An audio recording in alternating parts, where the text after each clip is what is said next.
My wife of 45 years had just been lowered into the ground, and my children were already measuring our house for renovations. They inherited her $30 million empire, including the companies, the estates, the luxury apartments, and the cars. I received nothing but a dusty envelope, mocked and humiliated, told to pack my bags by my own flesh and blood. I opened it alone that night in a cheap motel room. Inside was a single sheet of paper with an offshore bank account number and one handwritten line. "This is for the man who always loved me, truly."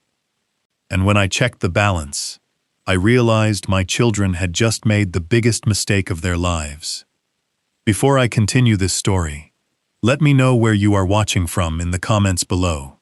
Hit like and subscribe if you have ever had to stand up to family who underestimated your worth.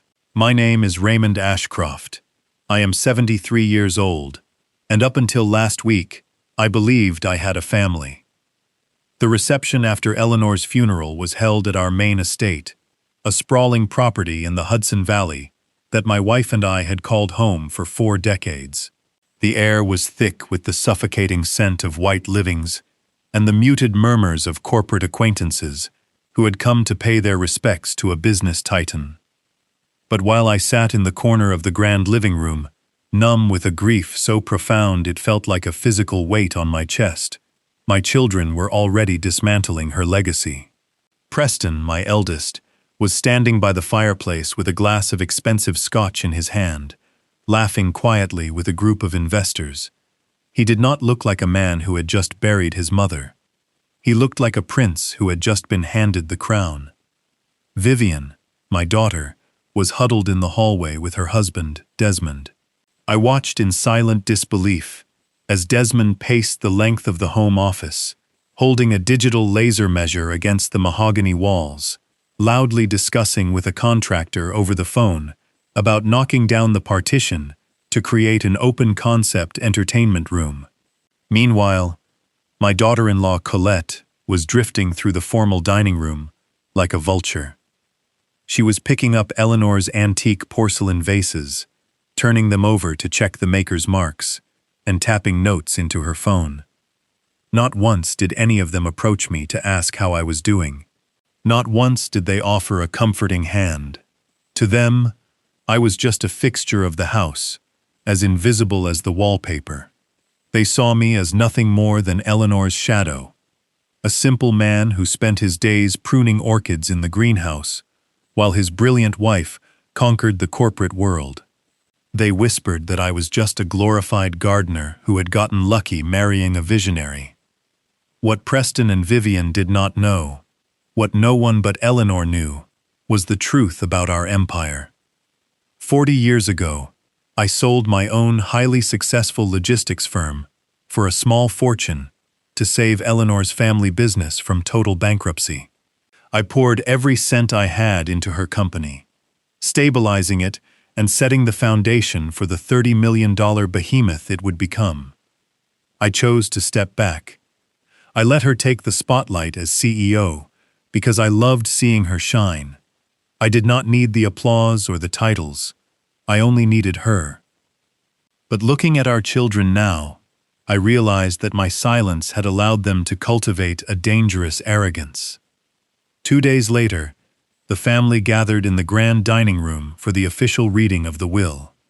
The estate lawyer, a cold and clinical man, sat at the head of the long oak table, shuffling his crisp papers. Preston and Vivian sat across from me, their spouses hovering closely behind their chairs like eager spectators at a prize fight. I sat alone, my hands resting on the polished wood, still wearing the black suit from the funeral. The lawyer cleared his throat and began to read the legal jargon. It did not take long to get to the core of the matter. The entire $30 million empire, the corporate operational shell, the fleet of luxury vehicles, the penthouses in the city, and the primary estate were to be divided equally 50-50 between Preston and Vivian. The lawyer listed off the assets one by one, and with every sentence, the smiles on my children's faces grew wider. Colette actually let out a small squeal of delight when the city pennies were mentioned. Then the lawyer paused, looking over his spectacles at me. To my husband Raymond, the will read. I leave my deepest gratitude and the sealed envelope currently held in the possession of this law firm. The lawyer reached into his leather briefcase and slid a worn, dusty manila envelope across the table toward me. It looked incredibly out of place among the pristine legal documents. I placed my hand over it, at the rough paper feeling like a cruel joke in the silent room. Preston let out a sharp, condescending laugh. He leaned back in his chair, swirling the ice in his glass.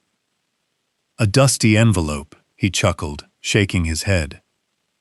Well, Dad, I guess Mom knew you wouldn't know what to do with real money anyway. You always were more comfortable playing in the dirt. Vivian chimed in, her voice dripping with fake sympathy. Don't worry, Dad. We are not going to leave you destitute. Preston and I talked about it. We can offer you a $1,000 monthly allowance. You can use it to rent a nice little apartment somewhere quiet, but you will need to vacate the master suite by the end of the week. Desmond and I are planning to bring in interior decorators, and your gardening boots are ruining the carpets. I looked at the four of them. The sheer audacity, the brutal lack of empathy was staggering. $1,000 a month, offered as charity in the house I had paid to build, by the children I had raised. I did not yell.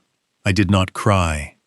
The grief I felt for my wife was suddenly eclipsed by a cold, quiet clarity. I picked up the dusty envelope, tucked it inside my coat jacket, and stood up from the table without saying a single word. I walked out of the dining room, leaving them to their hollow victory. The silent adjustment had begun. I thought I would have at least a week to process my next steps, but greed is an impatient master. Less than 48 hours after the reading of the will, I was out in the greenhouse, carefully watering Eleanor's prized orchids. It was the only place where I still felt close to her. The heavy glass doors slid open, and Vivian stepped inside, followed closely by Desmond. She was wearing designer clothes and stepped gingerly, clearly disgusted by the damp earth and humidity. Desmond stepped forward, holding a crisp white document. He thrust it toward me, forcing me to put down my watering can to take it. It was a legally binding 30-day eviction notice. We changed our minds about the timeline, Vivian said, crossing her arms over her chest. The real estate market is incredibly hot right now, and we want to flip the estate before the winter season hits. 30 days is the legal minimum. But honestly, it would be better for everyone if you were gone by the weekend. We have staging companies coming in, and having you lurking around the property is just going to complicate the aesthetic. I stared at the eviction notice, printed words on white paper, casually erasing 40 years of my life. They were kicking their grieving father out of his own home to make a quick profit. Desmond smirked, leaning against one of the wooden workbenches. Look at it this way, Raymond. It is a fresh start. We will wire the first 1,000 allowance to your checking account once you hand over the keys. I looked at Vivian, searching her face for any trace of the little girl who used to sit on my shoulders and point at the stars. There was nothing there, just cold, calculating ambition. I folded the eviction notice and put it in my pocket. I did not argue. I did not beg. Arguing with fools only lowers you to their level. I walked past them, out of the greenhouse and straight up to the master bedroom. I pulled an old leather suitcase from the top of the closet. I did not pack any of the expensive suits or the luxury watches Eleanor had bought me over the years. I packed a few simple changes of clothes, my shaving kit, and a framed photograph of my wife. I closed the suitcase, picked it up, and walked down the grand sweeping staircase. Preston was standing in the foyer, watching me descend. He had a look of smug satisfaction on his face. "Leaving so soon, old man?" he taunted as I walked past him. Don't forget to leave your house keys on the console." I dropped the heavy brass keys onto the marble table. The sound echoed through the massive empty hallway. I walked out the front door and down the long, winding driveway. I could hear them laughing from the porch, cementing their belief that I was a weak, powerless old man who was simply accepting his pathetic fate. They had no idea they had just handed me the moral absolute to destroy them. By nightfall, I was sitting on the edge of a sagging bed in a cheap motel on the outskirts of town. The flickering neon light from the parking lot cast long, erratic shadows across the peeling wallpaper. The silence of the room was deafening, a sharp contrast to the sprawling mansion I had woken up in that morning. I placed the old leather suitcase on the floor and sat at the small, wobbly laminate desk in the corner. I reached into my coat pocket and pulled out the dusty manila envelope. My hands, which had remained steady when my children handed me an eviction notice, were now trembling. I broke the old wax seal and opened the flap. I slid the contents onto the desk. There was a heavy brass vault key, a small black security token, and a single sheet of heavy parchment paper. I recognized Eleanor's elegant, sweeping handwriting instantly. The sight of it brought a fresh wave of tears to my eyes. The note was short. It read, "I always knew what they were becoming. I just did not want to believe. If you are reading this in a dusty envelope, it means they failed my final test. They took the shiny objects and cast you aside.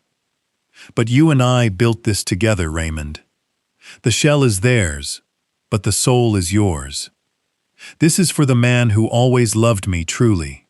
On the back of the paper was a string of letters and numbers, an offshore account routing code, a login portal address, and a phone number for a Mr. Halloway. I pulled my laptop from my bag, connected to the motel's unstable internet, and typed in the secure portal address. I used the black security token to authenticate the login, my heart pounding against my ribs as the screen loaded. When the dashboard finally appeared, I had to take off my glasses and rub my eyes.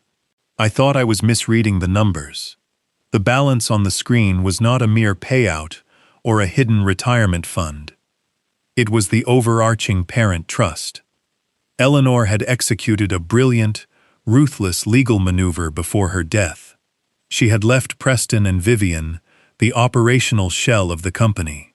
They inherited the desks, the employee contracts, the company cars, and the brand name, but they did not own the substance. According to the documents blinking on my screen, I was the sole owner of the parent holding company. I owned the patents to every single piece of intellectual property the company used. I held the real estate deeds to the massive corporate headquarters downtown, the factories and the warehouses, and sitting in the liquid asset accounts, completely untouched and beyond the reach of my greedy children, was $150 million. Eleanor had essentially made my children my tenants. They were operating a business that was entirely dependent on leasing the patents and the buildings from a trust that they did not know existed, a trust that I now controlled entirely. They thought they had inherited a $30 million empire, but in realities, they had inherited a massive liability. They had an empty operational shell, and I held all the keys to their survival. I sat back in the cheap motel chair, the glow of the laptop screen illuminating the dusty room. The grief that had been paralyzing me slowly morphed into a sharp, focused determination. My children thought they had stripped me of my dignity. They thought they had tossed me into the gutter. They had mistaken my lifelong silence for stupidity and my quiet love for weakness. I looked at the photograph of Eleanor on the nightstand. I promised myself right then and there that I would protect the true legacy we had built together, and I would teach Preston and Vivian the hardest lesson of their lives. The morning sun bled through the thin curtains of the motel room, painting the faded carpet in dull shades of gray. I woke up with the stiff ache that comes from sleeping on a cheap mattress. But my mind had never been sharper. I showered in a cramped bathroom that smelled faintly of bleach and stale smoke, splashing cold water on my face to wash away the lingering shadows of grief. I was a 73-year-old widower rower who had just been thrown out of his own home, but I did not feel like a victim. I felt like a soldier, standing at the edge of a battlefield, waiting for the fog to clear. My stomach gave a low rumble, reminding me that I had not eaten a proper meal since the morning of Eleanor's funeral. I put on a simple pair of slacks and a button-down shirt, selecting the clothes of a man trying to hold on to his dignity. I walked out into the crisp morning air and headed down the street toward a small corner diner. A neon sign buzzed above the entrance, promising hot coffee and fresh eggs. Before going inside, I stepped up to the standalone cash machine bolted to the brick wall near the door.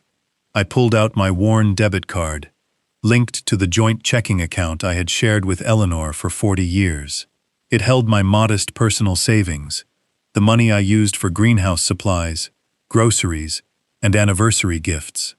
I slid the card into the machine and punched in my personal identification number. I pressed the button to withdraw $60, which would be enough for breakfast and perhaps a decent lunch later. The screen processed for a moment, with a small loading circle spinning endlessly. Then a sharp beep echoed from the machine, followed by a message stating the transaction was declined and that I should contact my financial institution. I frowned while staring at the glowing screen. I thought perhaps I had pressed the wrong button, since my fingers were a bit stiff from the cold morning air. I canceled the transaction, reinserted the card, and carefully typed the numbers again. This time, I requested just $20. The machine beeped again, louder this time, displaying a message that the card was suspended and the account was frozen. A cold knot tightened in my chest. I pulled my cell phone from my pocket and dialed the automated customer service number for the bank. I punched in my account details and waded through the robotic prompts. When the automated voice finally read my account status, the words hit me like a physical blow. The voice stated that my accounts had been frozen by order of the estate executive, pending legal review.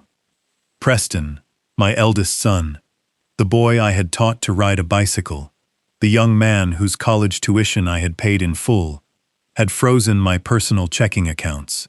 He was the executive of the operational estate, and he was using that power to sever my only financial lifeline. The strategy was brutally clear. By cutting off my access to my own savings, he was starving me out. He wanted me sitting in that cheap motel room, hungry and panicked. He expected me to stare at an empty wallet and realize how small and powerless I was without him. He was waiting for my phone call. He was waiting for me to break down, dial his number, and beg for that humiliating $1,000 allowance he had dangled in front of me at the reading of the will. He wanted me to crawl back to the estate and surrender whatever dignity I had left in exchange for a few crumbs from the empire I had secretly built for them. A bitter laugh escaped my lips, disappearing into the noisy traffic of the street. Preston had always been a skilled tactician in the boardroom, but he had never understood the hearts of the people around him.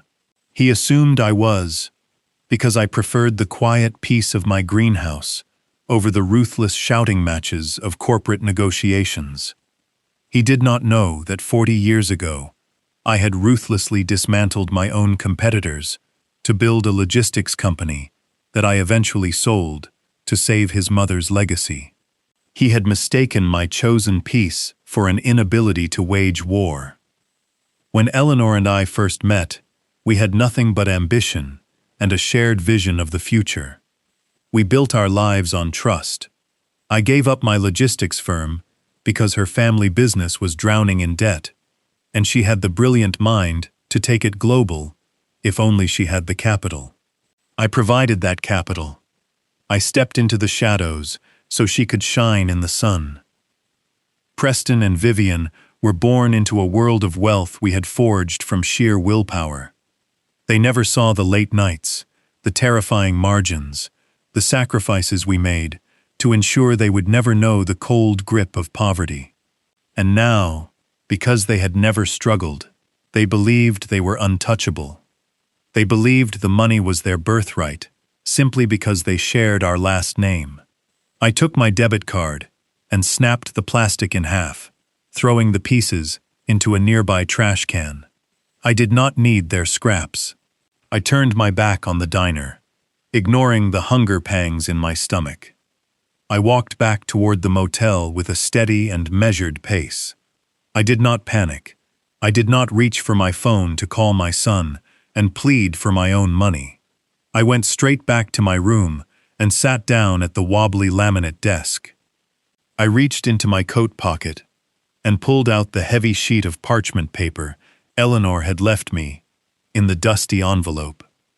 I smoothed out the creases, tracing the elegant curve of her handwriting.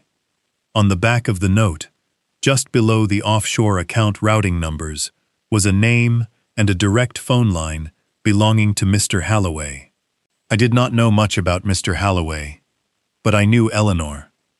She never left anything to chance. If she had trusted this man with the overarching parent trust, the very soul of our family empire, then he was someone who understood discretion and power. I picked up my cell phone and dialed the number. The line rang only twice before a deep, calm voice answered, stating it was Halloway speaking. I cleared my throat, staring at the peeling wallpaper of the motel room, and introduced myself, telling him that my name was Raymond Ashcroft and that I was Eleanor's husband. There was a brief pause on the other end of the line. Not a pause of confusion, but a silence of deep, respectful recognition. He addressed me as Mr. Ashcroft, shifting into a tone of absolute professional loyalty, and told me he had been waiting for my call. He expressed that he was deeply saddened to hear of Eleanor's passing, adding that she was an extraordinary woman. I thanked him while keeping my voice perfectly level. I explained that she had left me a note and a key, along with an offshore account that seemed to hold the parent trust for the entire corporate structure. I told him my children believed they inherited everything, and that they had just frozen my personal checking accounts to force me into compliance. I heard the faint sound of a pen scratching against paper on the other end of the line. Mr. Halloway commented on the arrogance of youth, with a tone that was dry and entirely devoid of surprise. He explained that my wife anticipated they might attempt a hostile freeze of my surface assets, which was exactly why she structured the trust the way she did. He confirmed that my children were currently managing an operational shell that owed its very existence to the patents and properties I now controlled. I told him I needed to meet with him to understand the full extent of the weapon my wife left in my hands. I added that I needed to make sure my children did not see the strike coming until it was too late to evade it. Mr. Halloway did not ask if I was sure, nor did he counsel patience or family mediation. He understood exactly what was happening. He told me he had a secure vehicle on its way to my location and that we would meet in his private office because we had a great deal of work to do and an empire to formally claim. I hung up the phone, letting the screen fade to black in my hands. The hunger in my stomach was entirely gone, replaced by a cold, burning focus. My children wanted to see how long I could survive without them, but they were about to learn how quickly they would collapse without me. A black town car arrived outside the decaying motel exactly 15 minutes after I hung up the phone. The driver did not ask for my name or destination. He simply opened the heavy rear door and waited in silence for me to slide into the plush leather seat. As we drove away from the cracked asphalt and flickering neon lights of the city outskirts, I watched the towering glass skyscrapers rise in the distance. Those buildings represented the empire my wife and I had quietly acquired over decades of relentless work. We did not stop at the grand, gleaming high-rise that housed my children's newly inherited operational headquarters. Instead, The driver navigated the car through a narrow alleyway and pulled into a subterranean private garage beneath a much older, unassuming stone building in the heart of the financial district. Mr. Halloway did not operate out of a flashy penthouse designed to impress tourists. He worked where real quiet power resided, in the secure, heavily fortified spaces, entirely hidden from the public eye. An elevator, accessed only by a keycard, took me directly from the garage to a private, silent floor. When the polished steel doors opened, a tall, impeccably dressed man was waiting for me in the foyer. He possessed sharp gray eyes and the calm, unwavering demeanor of a man who routinely handled billions of dollars before his morning coffee. He extended his hand, grasping mine with a firm, grounding respect that I had not felt since Eleanor passed away. He introduced himself properly and guided me down a quiet hallway into a massive oak-paneled office lined with thick legal volumes and secure filing cabinets. On the center of his expansive mahogany desk sat a heavy steel lockbox.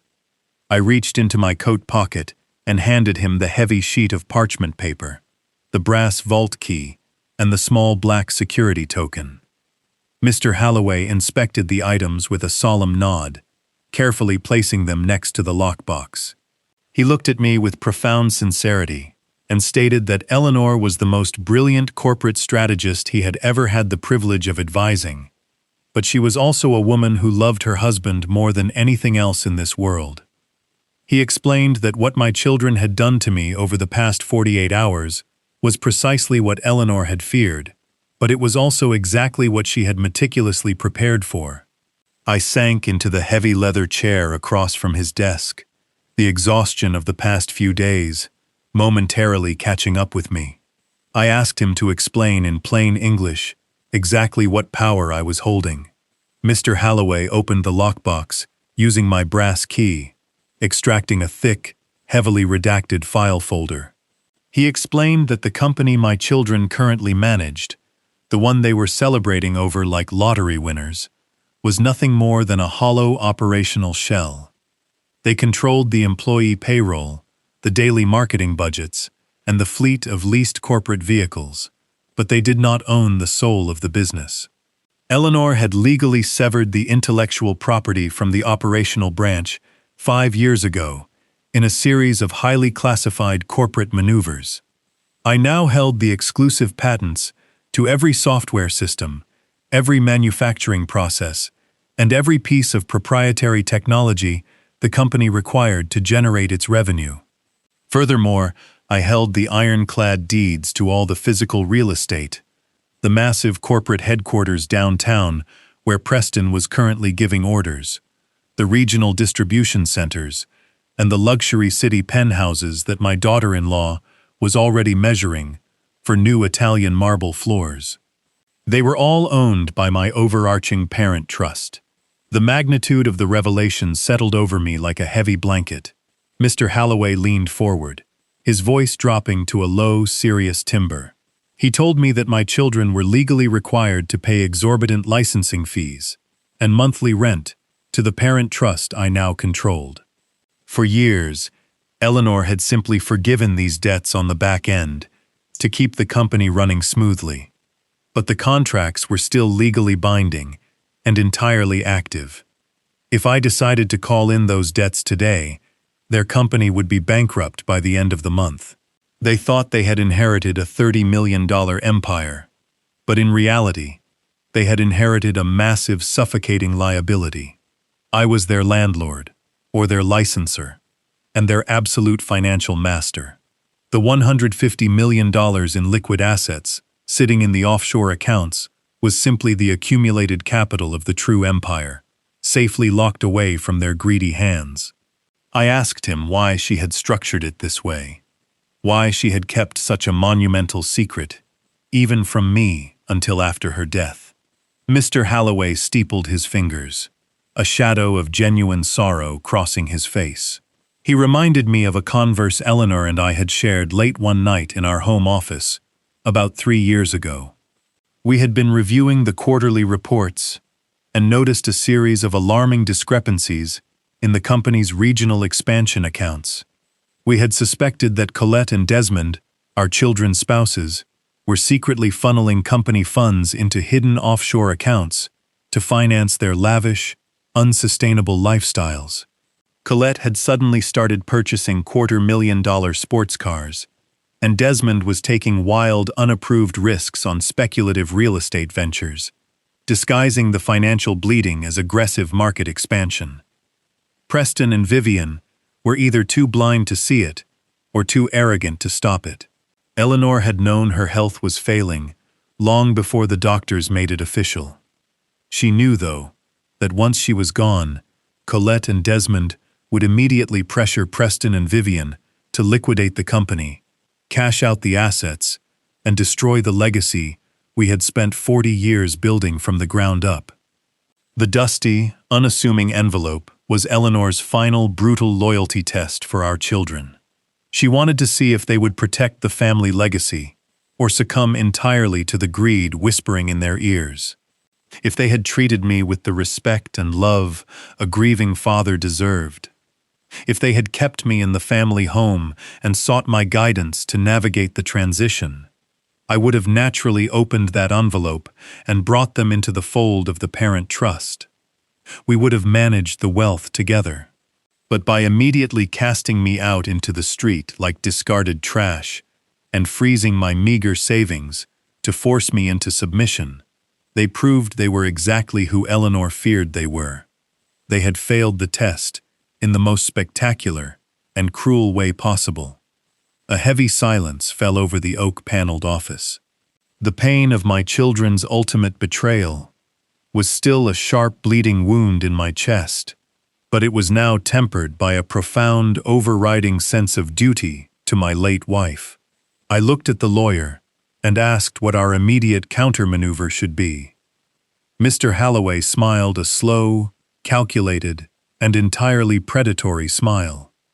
He said that my children were currently operating under the dangerous delusion of absolute unchecked power.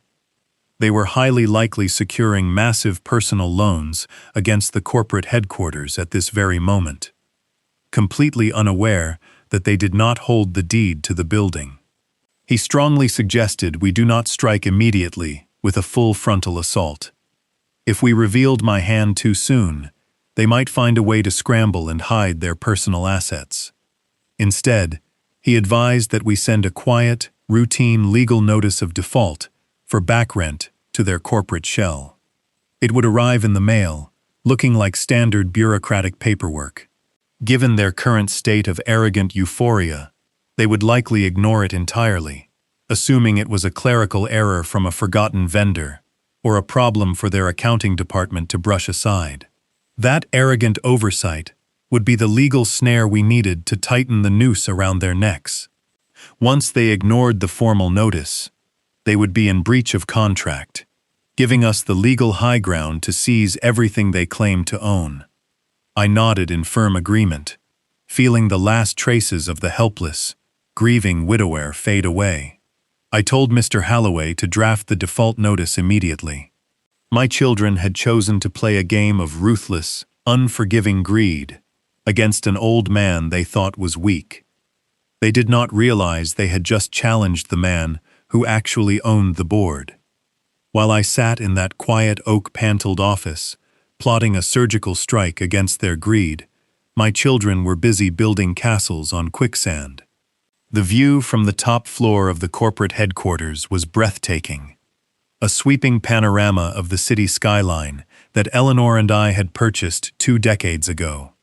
Preston stood by the floor-to-ceiling windows, a crystal glass of rare vintage champagne resting in his hand. He looked down at the bustling streets below with the supreme arrogance of a man who believed he had just conquered the world without ever having to draw a sword. He turned around to face the sprawling mahogany boardroom table, where a team of eager private wealth bankers sat with their briefcases open and their pens ready. He was negotiating a $50 million personal line of credit. The collateral he offered was the very building he was standing in. The lead banker, a sharp man in a tailored suit, praised Preston for his visionary leadership, eager to secure the business of the new generation. The banker slid a thick stack of loan agreements across the polished wood. He briefly mentioned that their compliance department would need to run a routine title verification on the real estate assets, a standard procedure for loans of this magnitude. Preston waved his hand dismissively, his hubris entirely blinding him to the danger. He loudly proclaimed that the estate had just cleared probate, and that he and his sister were the sole heirs to the Ashcroft empire. He grabbed a heavy gold fountain pen and signed his name with a dramatic flourish, right on the line that required a strict personal guarantee. He did not know he was legally binding his own financial soul to a building he had absolutely no claim to. Across the city, Vivian and her husband Desmond were equally busy spending money they did not possess.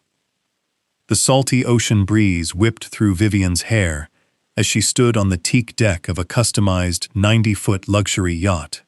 It was a sleek floating palace, equipped with a private chef's kitchen and a rooftop jacuzzi.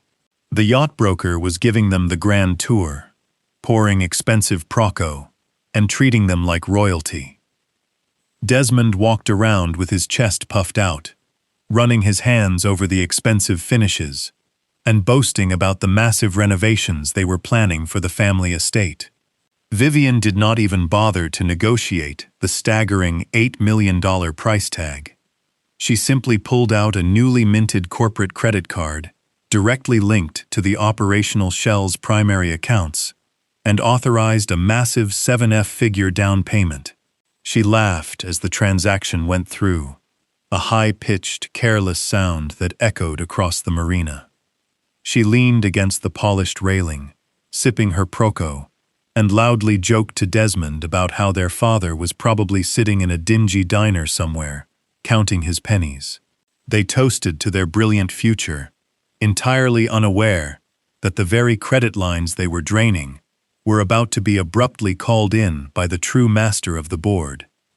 Meanwhile, Colette, my daughter-in-law, was treating the city's most exclusive shopping district like her own personal playground.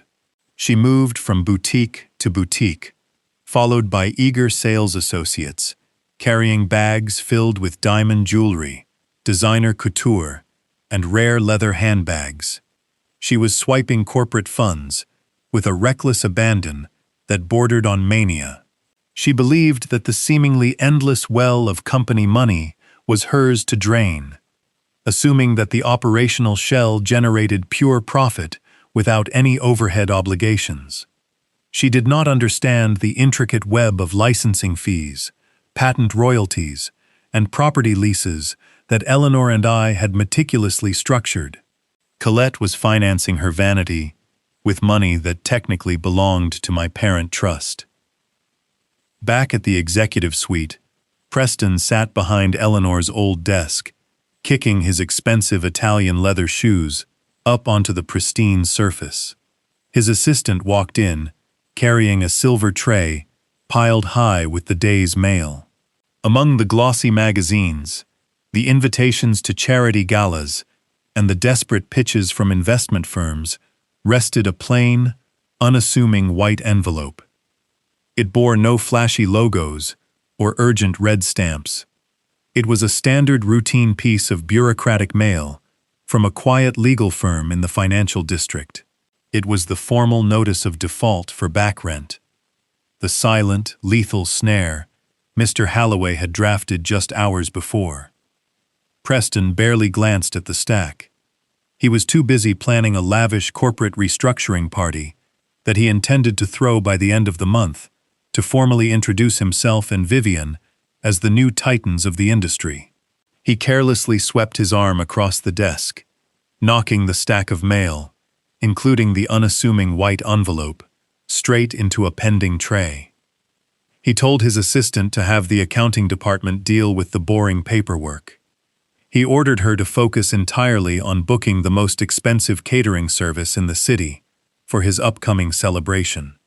He poured himself another glass of champagne, leaning back in the heavy leather chair, and closed his eyes in pure satisfaction. The children had surrounded themselves with fawning advisors, luxury brokers, and eager bankers. They were building an empire of debt on a foundation of absolute vapor. They were signing personal guarantees, committing corporate fraud by commingling company funds with their lavish personal expenses, and illegally leveraging assets they did not own. They felt invincible. They felt untouchable.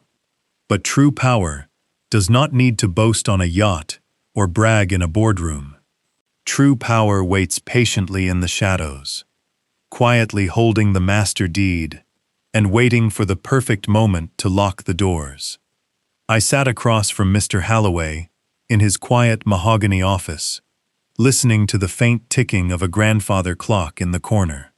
He slid a crisp white document across the massive desk toward me. It was a formal notice of default. It demanded immediate payment for 6 months of back rent and retroactive licensing fees for the proprietary software the operational shell relied upon every single day. The numbers were staggering, totaling over $15 million. Mr. Halloway leaned back in his leather chair and folded his hands carefully. He warned me that if we attached my name to this document right now, Preston and Vivian would immediately hire aggressive litigators. They would file injunctions, drag the estate into probate court for years, and claim that Eleanor was not of sound mind when she structured the parent trust. They would fight a war of attrition, hoping I would run out of energy or money before the truth could be fully enforced. I looked at the legal document and slowly shook my head. I told him I did not want a prolonged war in the courts.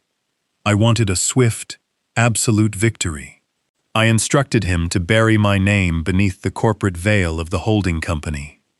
The notice was to be issued by an anonymous financial entity, a faceless corporation, demanding its contractual dues. I knew my children better than anyone else in the world. If they saw my name on that paper, they would attack like cornered wolves, because they believed I was weak. But if they saw a boring bureaucratic demand from a faceless corporate landlord, they would dismiss it entirely. Their arrogance would be their ultimate undoing. Across town, the quiet machinery of our trap began to turn. In the brightly lit accounting department of the operational headquarters, a senior financial controller named Marcus sat at his desk. He was staring at the white envelope that had finally trickled down from Preston's executive suite. Marcus was a meticulous, loyal man who had worked closely with Eleanor for 20 years. He knew the numbers inside and out. As he read the notice of default, the color drained completely from his face. He recognized the name of the holding company on the letterhead. It was the untouchable parent trust Eleanor had always guarded with absolute secrecy. Marcus immediately grabbed the document and took the elevator up to the top floor. He bypassed the receptionist and knocked urgently on the heavy glass doors of the boardroom. Preston and Vivian were inside, laughing over a spread of architectural blueprints for their new executive offices. Colette and Desmond were sitting on the plush leather sofas, flipping through luxury real estate brochures, planning their next lavish purchases. Marcus stepped into the room, holding the notice like a live grenade. He interrupted their laughter, explaining that they had a critical financial emergency. He laid the notice of default on the polished boardroom table and explained that the operational shell was in violation of its core lease agreements.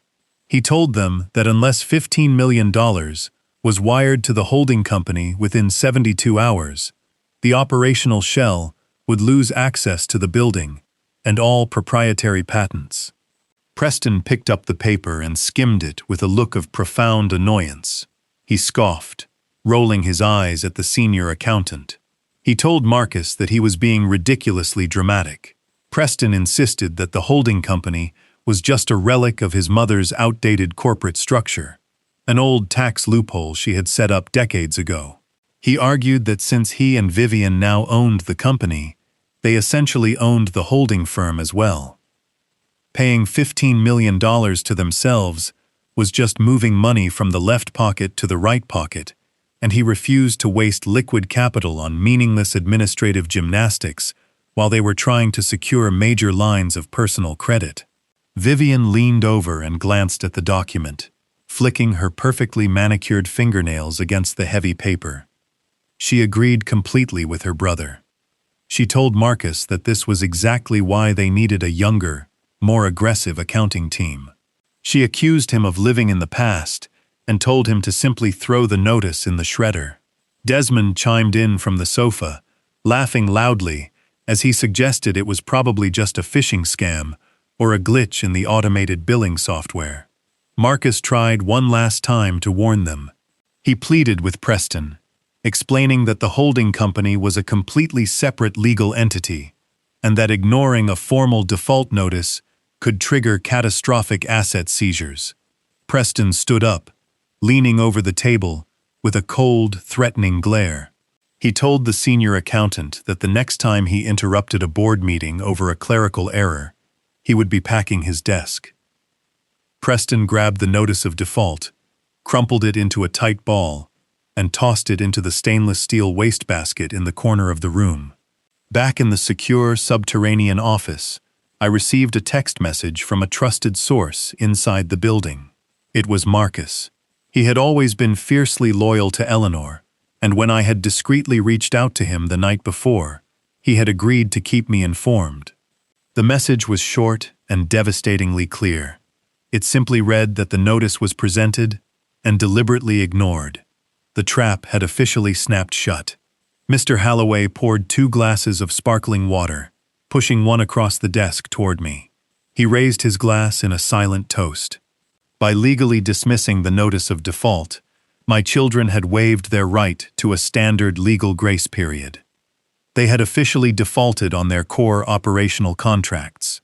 The banks and lenders providing them with millions in personal credit were entirely unaware that the collateral supporting those loans was now legally compromised. My children were driving at 100 meters an hour toward a cliff, and they had just proudly cut their own brake lines. The legal snare was perfectly set, and the countdown to their absolute ruin had officially begun. 3 days after the crumpled notice landed in the wastebasket, the financial guillotine finally dropped. Preston was sitting in a luxury car dealership, running his hands over the steering wheel of a sports car that cost more than a family home. He was waiting for the dealership manager to bring out the final leasing paperwork. Instead, his phone buzzed with an urgent call from his lead private wealth banker. Preston answered with his usual arrogant drawl, expecting an update on his $50 million line of credit. The voice on the other end of the line was completely devoid of the warm, fawning tone the banker had used just a week prior. The banker informed Preston that their compliance department had completed a rigorous title verification on the corporate headquarters. They had discovered that the operational shell did not hold the deed to the building. Furthermore, they had uncovered that all the intellectual property, the software, and the manufacturing patents were exclusively owned by an external parent trust. The bank had immediately frozen all pending loans. Preston felt the blood drain from his face as the banker coldly stated that the operational shell was essentially a tenant with no collateral to leverage. Preston tried to argue with the banker, demanding to speak to a senior vice president. He insisted that the estate lawyer had explicitly read the will in their favor and that he was the rightful owner of the corporate empire. The banker remained completely unmoved. He explained that a will only transfers assets that the deceased personally owned at the time of death, and Eleanor had transferred the deeds and patents into a blind parent trust 5 years ago. The operational shell possessed absolutely nothing of value, except office furniture and leased company vehicles. The banker bluntly advised Preston to secure proper legal counsel before hanging up the phone. Preston stood in the middle of the luxury car dealership, feeling his vision blur. The wealthy facade he had projected to the world was evaporating right before his eyes. He dropped the keys to the sports car on a display desk and walked out into the cold street, his mind racing to comprehend how his mother could have orchestrated such a flawless financial block. The panic spread like a virus. Across town, Vivian was sitting in a high-end furniture showroom, selecting imported marble for her new penthouse. When she handed her shiny corporate card to the sales associate, it was swiftly returned with a polite apology. The transaction was declined. Furious, Vivian pulled out 3 different personal credit cards, assuming it was a simple banking error. Every single card was denied. Her phone began to chime relentlessly, with automated text messages from various financial institutions. Her yacht broker left a panicked voicemail stating that the massive 7-figure down payment had completely bounced. The bank had locked down all corporate accounts tied to the operational shell to mitigate their risk exposure.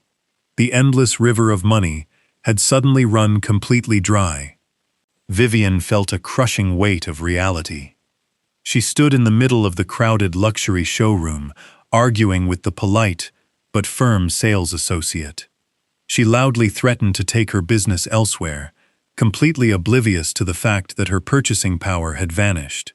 When she stepped outside and listened to the panicked voicemail from her yacht broker, the gravity of the situation finally settled in her chest. She owed millions of dollars on personal contracts, and the corporate safety net she relied upon had vanished. She called Desmond in a blind panic, demanding he find a solution. Desmond tried to calm her down, but his voice wavered with an underlying fear. He knew that the massive personal loans he had taken out for his speculative real estate ventures were directly tied to the corporate accounts. Without that money flowing freely, they were both looking at total personal bankruptcy. Within the hour, the 4 of them rushed back to the corporate headquarters. The atmosphere in the boardroom was no longer one of triumphant celebration. It was thick with absolute terror. Preston paced the length of the room, his face pale and sweating. He shouted that the banks were demanding immediate proof of asset ownership, and that their personal lines of credit were completely locked. Vivian sat at the polished table, trembling as she stared at the alerts on her phone. She cried that the yacht broker was threatening to sue them for breach of contract. Colette and Desmond sat on the leather sofas, looking like cornered animals. They had built their entire lives on the assumption that the company vault was bottomless. Now they were facing immediate catastrophic default on their lavish personal debts. Desmond stood up and locked the heavy glass doors of the boardroom, ensuring no one from the accounting department could hear them. He walked over to the table, leaning in close to Preston and Vivian. Desmond stated that they needed liquid cash by the end of the day, or their entire lifestyle would collapse. He reminded them that the banks were only freezing the credit lines, but the operational shell still possessed physical assets. Desmond suggested a desperate and highly illegal maneuver. He proposed they quietly sell off a fleet of corporate transport vehicles and liquidate a batch of high-value server equipment to a private overseas buyer he knew. He explained they could route the cash directly into their personal offshore accounts to bypass the corporate freeze and cover their immediate personal debts. Preston hesitated for a fraction of a second. He knew that selling corporate assets to cover personal liabilities was blatant embezzlement. He knew it was a direct violation of fiduciary duty and an act of severe corporate fraud. But Colette quickly chimed in, manipulating his fear. She told Preston that if he did not secure the cash immediately, the banks would publicly ruin his reputation, and he would become a laughingstock in the financial district. She played on his arrogance, reminding him that he was the boss and that he could easily forge the accounting records later to make the missing assets look like a standard depreciation write-off. Vivian wiped her tears and eagerly agreed with Colette, stating they had no other choice. Driven by blind panic and a desperate need to maintain his facade of wealth, Preston finally. He pulled out his laptop and began authorizing the rapid liquidation of the company fleet and tech servers. He bypassed the standard corporate protocols, routing the approvals directly to Desmond and his shadow buyer. They thought they were being incredibly clever and resourceful. They believed they were solving their liquidity crisis with a brilliant behind-the-scenes maneuver. They had absolutely no idea that every single digital authorization they processed was automatically copied to the overarching parent trust. Sitting in my quiet hotel suite, I watched the alerts pop up on my secure portal. My children were actively documenting their own corporate treason. They were no longer just arrogant heirs mismanaging a business. They had officially crossed the line into criminal fraud, handing me the exact weapon I needed to strip them of everything they claimed to own. I dressed in the clothes they expected to see. I bypassed the fine wool suits Eleanor had purchased for me in Florence and reached into the back of the closet at my hotel. I pulled out my old, faded corduroy trousers, a frayed flannel shirt, and the scuffed leather boots I used for working in the greenhouse. I needed to look like the defeated, helpless old man they believed me to be. I needed them to feel absolutely superior, so their true nature would flow out without any filter. I placed my phone in my breast pocket, making sure the microphone was unobstructed, and took a taxi to the downtown financial district. The corporate headquarters was a monument to modern wealth. Towering panels of reflective glass stretched up into the clouds. I walked through the heavy revolving doors and stepped into the sprawling lobby. The floors were cut from pristine white marble, and the air smelled of expensive cologne and freshly brewed espresso. Men and women in tailored business attire rushed past me, their eyes sliding right over my worn clothes as if I were merely a smudge on the pristine walls. I walked slowly toward the main reception desk, letting my shoulders slump and my steps drag. I was playing the part of a broken man, begging for scraps. The receptionist, a young woman with a sleek headset and a look of practiced disdain, glanced up as I approached. Before she could even ask for my business, the private executive elevator chimed across the lobby. The polished doors slid open, and Preston marched out. He was accompanied by two nervous-looking vice presidents, but his face was tight with barely concealed panic. The banks freezing his credit lines had clearly taken a toll on his nerves. He was holding a stack of files tightly against his chest, barking orders at his subordinates. Then he turned his head and saw me standing by the reception desk. He stopped dead in his tracks. The panic on his face instantly melted into a mask of pure, unadulterated rage. He handed the files to one of the vice presidents and marched across the marble floor toward me. I slipped my hand into my breast pocket and discreetly pressed the record button on my phone. The trap was set. "What are you doing here?" Preston hissed, his voice low and trembling with anger. "You are embarrassing me. Get out." I kept my head bowed and let my voice waver, perfectly faking the tremor of a desperate old man. I told him that my debit card was declined at the diner. I told him that I had no money for food and that the bank said my accounts were frozen. I looked up at him with wide, pleading eyes and asked him for the $1,000 allowance he and Vivian had promised me at the reading of the will. I begged him to just give me enough to survive the week. Preston stared at me for a long moment. Then he threw his head back and let out a loud, cruel laugh. The sound echoed off the high ceiling of the lobby, causing several employees and executives to stop and turn their heads. Preston did not lower his voice. In fact, he spoke louder, leaning into the public spectacle. He wanted an audience. He wanted everyone to see how powerful he was, while he was secretly drowning in debt behind closed doors. "An allowance," he mocked, his voice ringing across the marble floor. "You come into my building, dressed like a vagrant, and demand a handout. Did you really think we were going to pay you $1,000 a month? Just for existing? That was a joke, old man. A polite way to get you to pack your bags and leave our property without a fight. You do not get a pension for planting flowers and riding my mother's coattails. I kept my hands trembling at my sides. I softly asked him how I was supposed to live.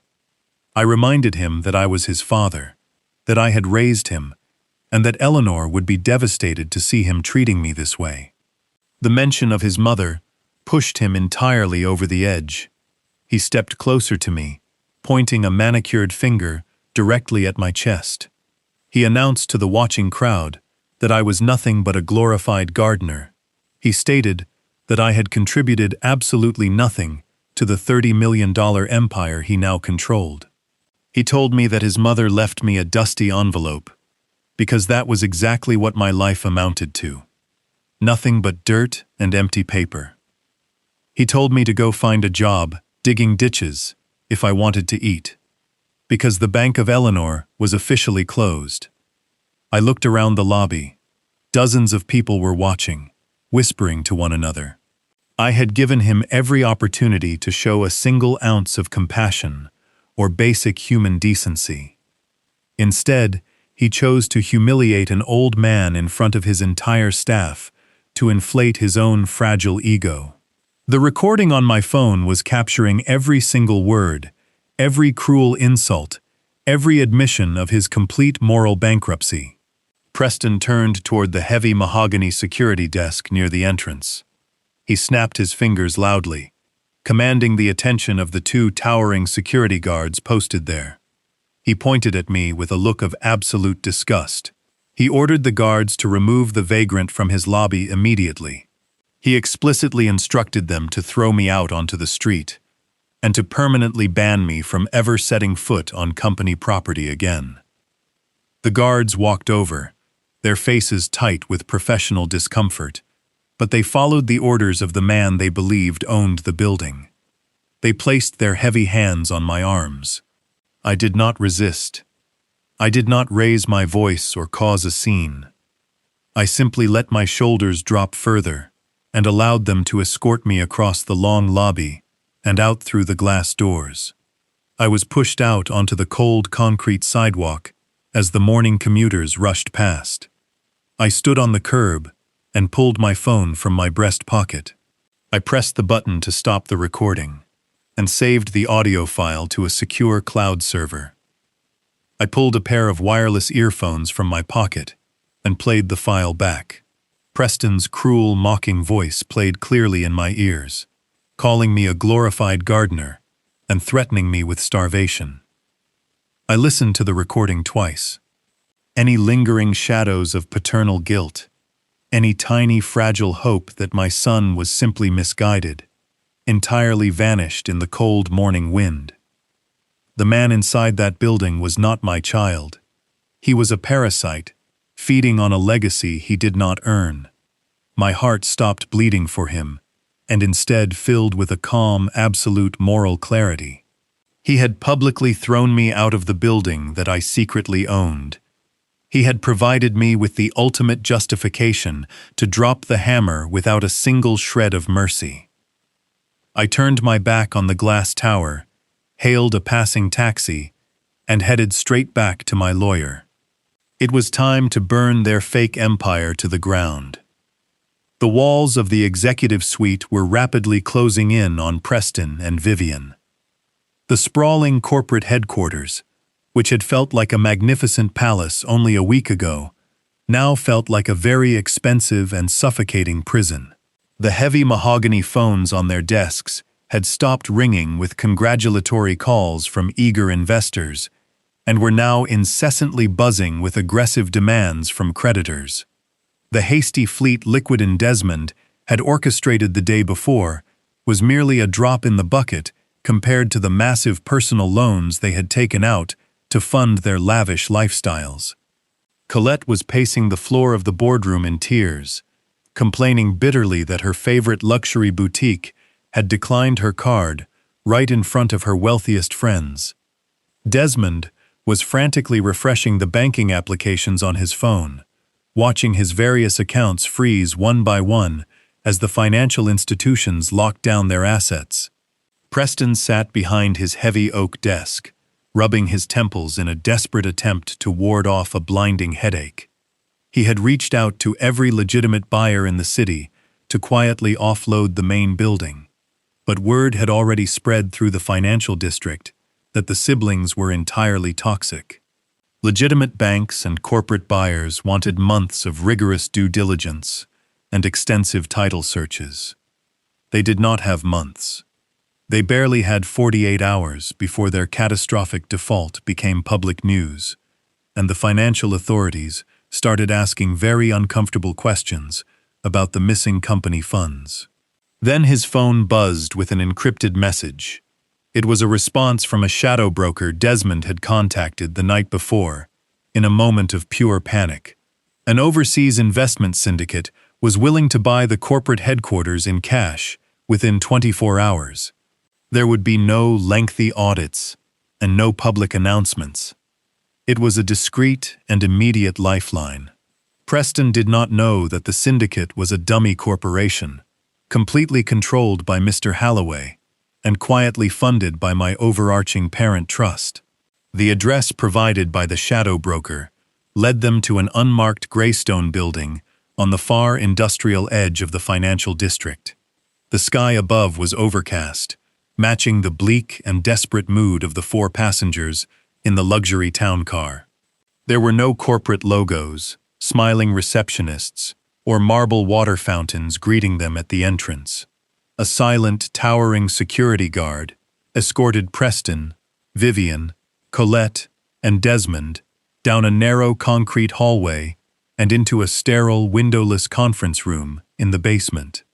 The room smelled faintly of cold, recycled air and harsh chemical polish. A long stainless steel table dominated the gloomy space. Sitting at the far end of the table was a man introduced only as Mr. Vance. He wore a severe dark suit and possessed pale eyes that looked entirely devoid of human empathy or warmth. He was one of Mr. Halloway's most ruthless junior partners, explicitly chosen for his unique ability to intimidate desperate and arrogant people without ever raising his voice. Preston tried to maintain his usual posture of arrogant superiority as he entered the room. He puffed out his chest and threw his expensive leather briefcase onto the metal table, loudly declaring that the building was a prime piece of real estate and that they were doing the syndicate a massive favor by offering it off the market. Mr. Vance did not blink. He did not offer them water or engage in any polite pleasantries. He simply folded his hands on the table and stated that the syndicate was fully aware of their catastrophic liquidity crisis and their urgent need for untraceable cash. He calmly and methodically laid out the terms of the acquisition. The syndicate would purchase the corporate headquarters for 30 cents on the dollar.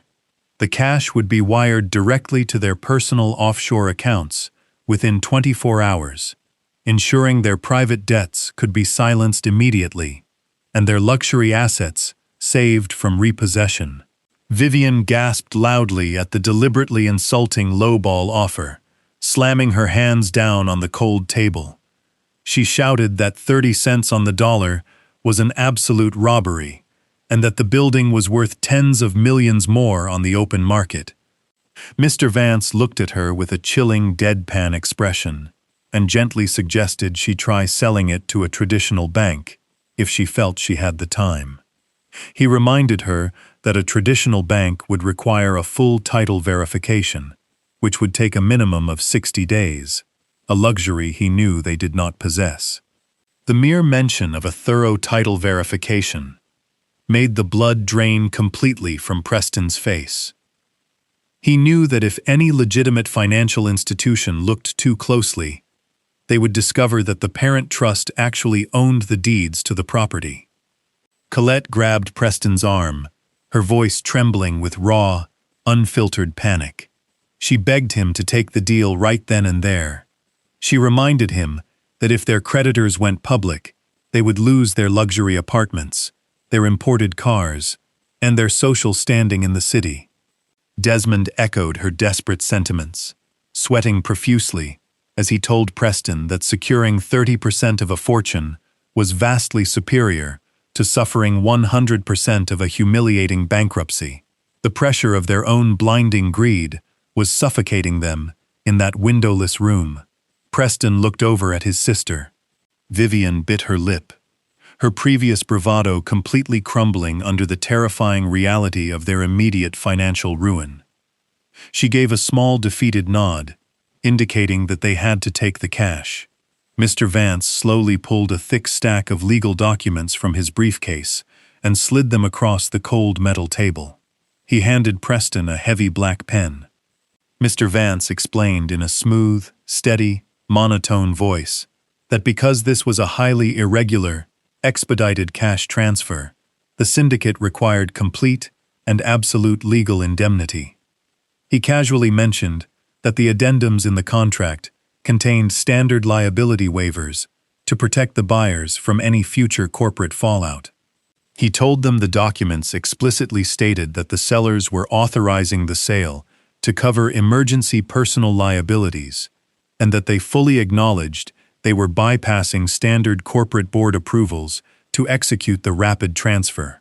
Preston hesitated for a brief fleeting second, his pen hovering nervously over the signature line.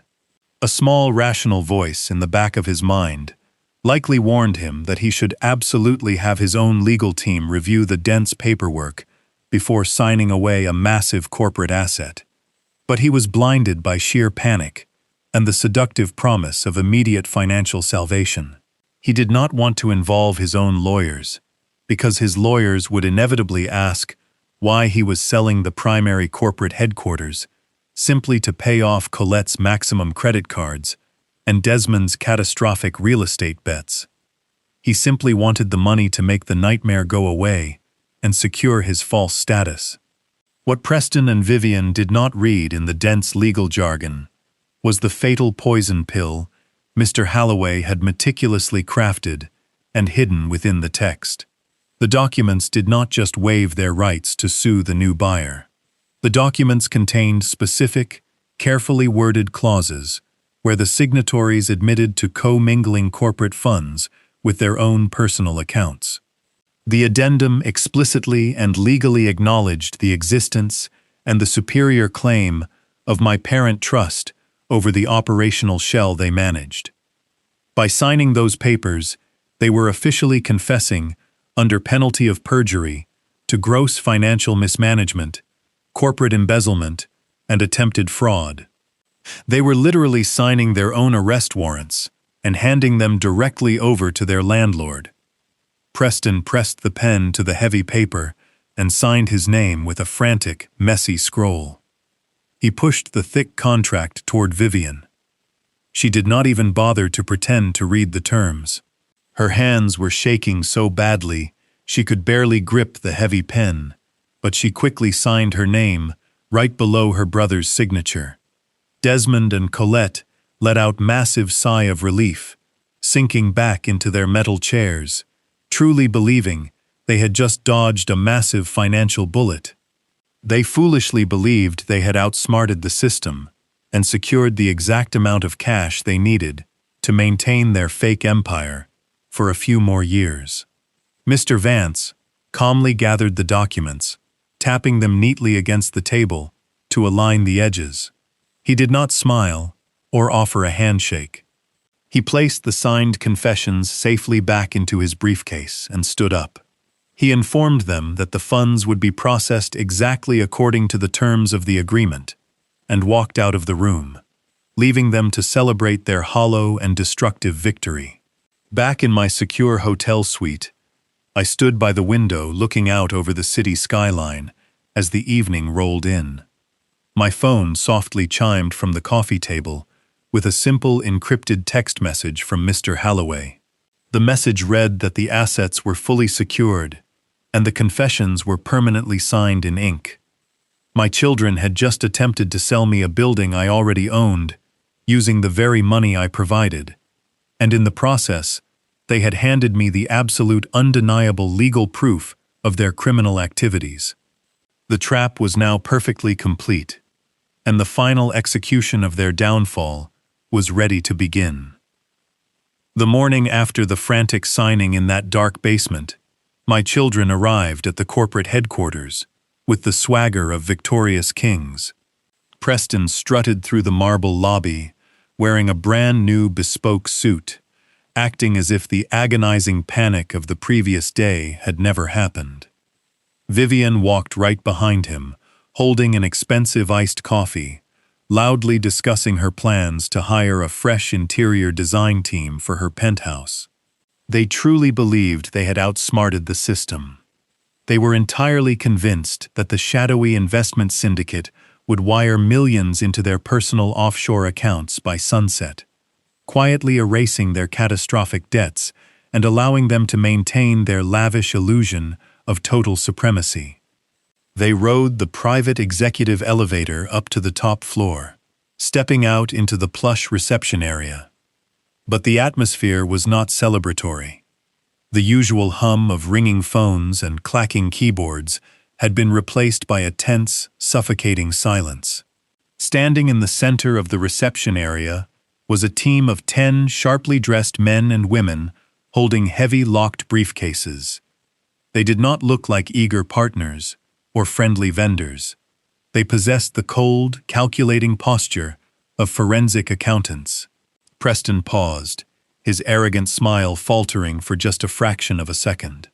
He quickly recovered, puffing out his chest and demanding to know who had authorized a massive, unannounced delegation onto his executive floor. The lead auditor, a stern woman with piercing eyes, stepped forward. She did not offer a polite handshake or a deferential greeting. She simply handed Preston a thick, legally binding mandate. She announced in a loud, clear voice that her firm had been formally retained to conduct an immediate comprehensive emergency audit of all corporate operations, financial ledgers, and physical assets. Vivian dropped her iced coffee onto the pristine carpet, the plastic cup cracking and spilling cold brown liquid across the expensive fibers. She stared at the auditors in sheer terror.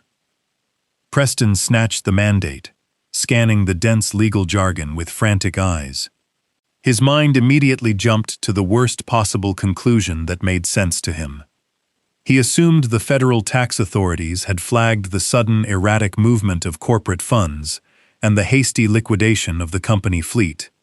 He believed this was a random, aggressive government check.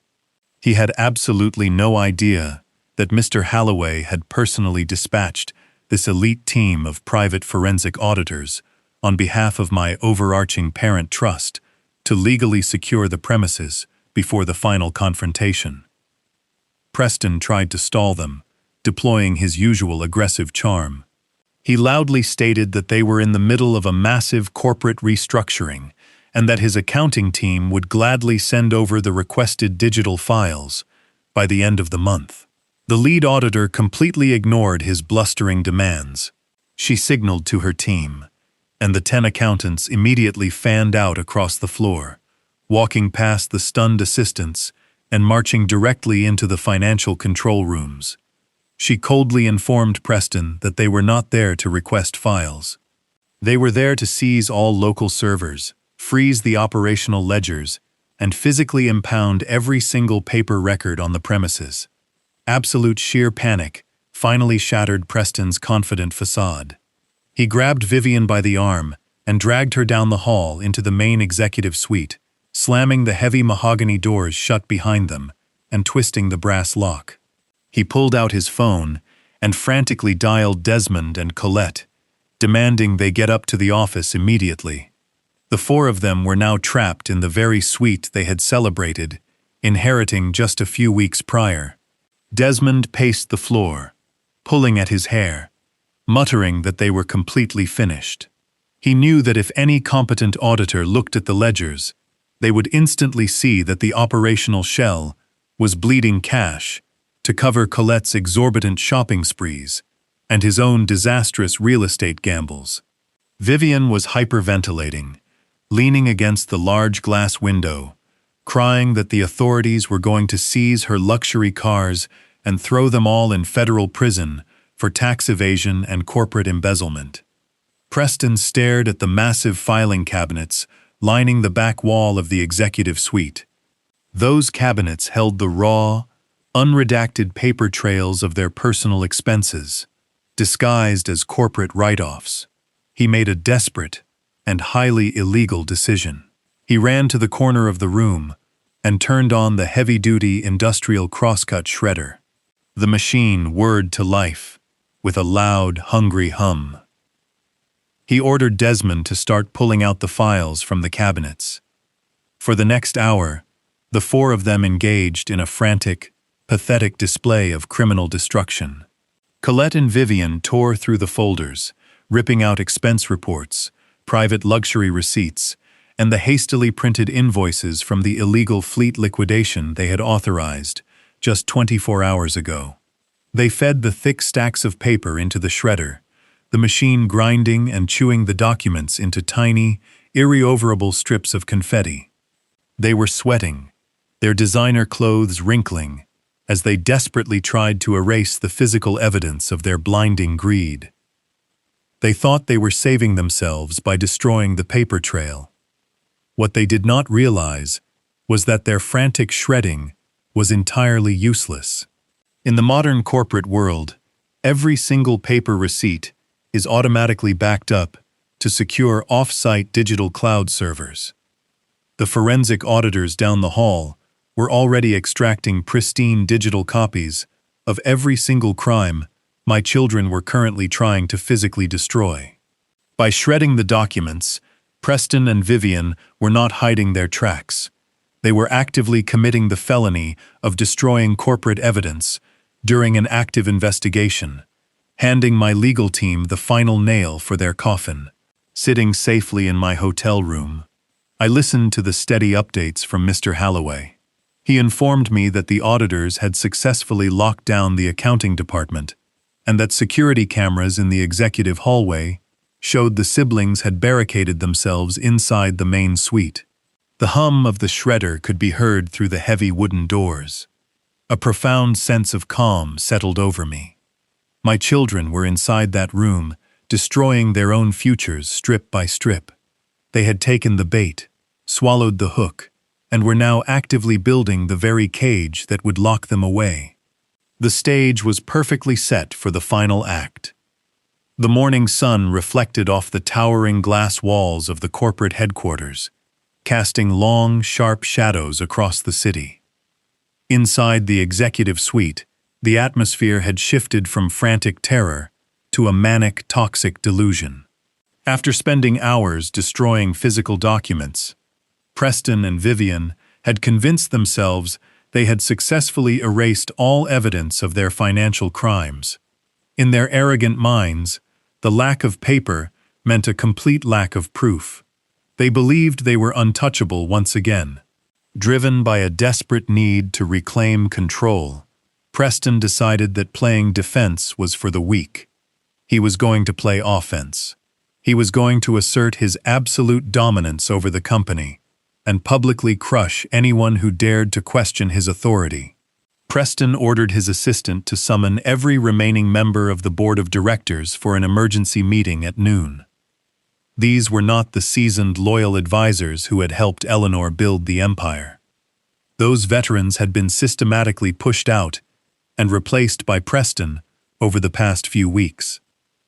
The current board consisted entirely of his hand-picked friends, wealthy socialites, and eager sycophants, who relied on him for their prestigious titles and lucrative stipends. He knew they would not ask difficult questions. He knew they would simply rubber stamp whatever demands he placed in front of them. Vivian took charge of controlling the public narrative. She spent the morning calling the most prominent financial journalists in the city, inviting them to the grand lobby of the corporate headquarters for an exclusive press conference. She promised them a major announcement regarding a massive corporate restructuring and the dawn of a bold new era for the Ashcroft Empire. She intended to spin the aggressive presence of the forensic auditors as a proactive measure initiated by her and Preston to clean up the outdated accounting practices left behind by their mother. It was a staggering display of pathological deceit. They were literally planning to smile for the cameras and take public credit for the very investigation that was currently uncovering their massive embezzlement. As the clock struck 12, Preston and Vivian marched out of the executive suite and down the hall toward the grand boardroom. Desmond and Colette followed closely behind them, walking with their heads held high, trying to project an image of untouchable wealth. Preston wore a perfectly tailored navy suit, his hair slicked back and his jaw set in a hard, confident line. Vivian wore a pristine white designer dress, adorned with heavy gold jewelry, attempting to look like the absolute picture of corporate royalty. They walked past the rooms where the forensic auditors were quietly working, entirely ignoring the cold reality operating just a few feet away. The heavy mahogany doors of the grand boardroom swung open. The long, polished table was surrounded by the hand-picked board members, all murmuring nervously among themselves. Outside the thick glass walls of the boardroom, the invited journalists were already gathering in the adjoining lobby, setting up their cameras and holding their notepads. They were watching the powerful heirs take their seats, expecting a masterclass in modern corporate leadership. Preston walked to the head of the table. He did not sit down. He stood tall, resting his hands firmly on the polished wood, and looked around the room with a gaze of absolute supreme authority. He spoke in a loud, commanding voice, ensuring that his words carried a tone of absolute finality. He announced that the company was entering a necessary and aggressive phase of modernization. He explicitly stated that the team of auditors currently occupying the building were rogue contractors who had overstepped their boundaries and caused unnecessary panic. With a dramatic wave of his hand, he officially declared that the auditing firm was terminated immediately, effectively trying to fire the very people who were building the criminal case against him. The board members nodded eagerly, completely ignorant of the true legal disaster unfolding around them. They murmured their agreement, praising Preston for his decisive and bold leadership. Encouraged by their blind loyalty, Preston moved to the second phase of his desperate plan. He signaled to Desmond, who proudly opened his expensive leather briefcase and pulled out a thick stack of freshly printed legal contracts. Desmond distributed the documents around the table, placing a copy in front of each board member. Preston explained that because the company was undergoing such a massive and highly publicized restructuring, it was standard corporate procedure to secure the executive transition. He told the board that these documents were simply routine retention packages designed to stabilize the leadership team during the transition period. In reality, the documents were massive, ironclad golden parachutes. Preston and Vivian were demanding that the board legally guarantee them an exit package of $20 million each, payable immediately, in the highly unlikely event that their positions were somehow terminated. They were trying to bleed the last drops of capital from the operational shell, attempting to guarantee their personal wealth regardless of what happened to the business. Vivian leaned forward, resting her elbows on the table, and smiled warmly at the board members. She used her sweetest, most persuasive voice, claiming that the Shadow Investment Syndicate had already wired the preliminary funds to secure their new ventures.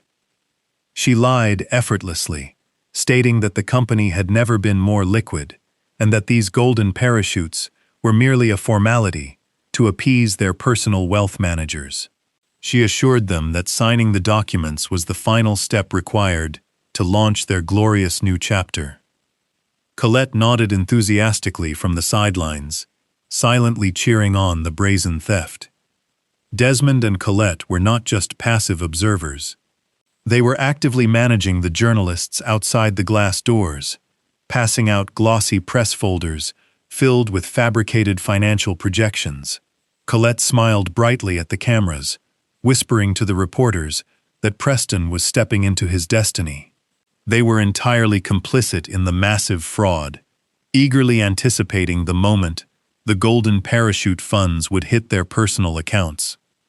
The greed was a palpable living thing in the room, consuming all of them entirely. The board members flipped through the thick contracts.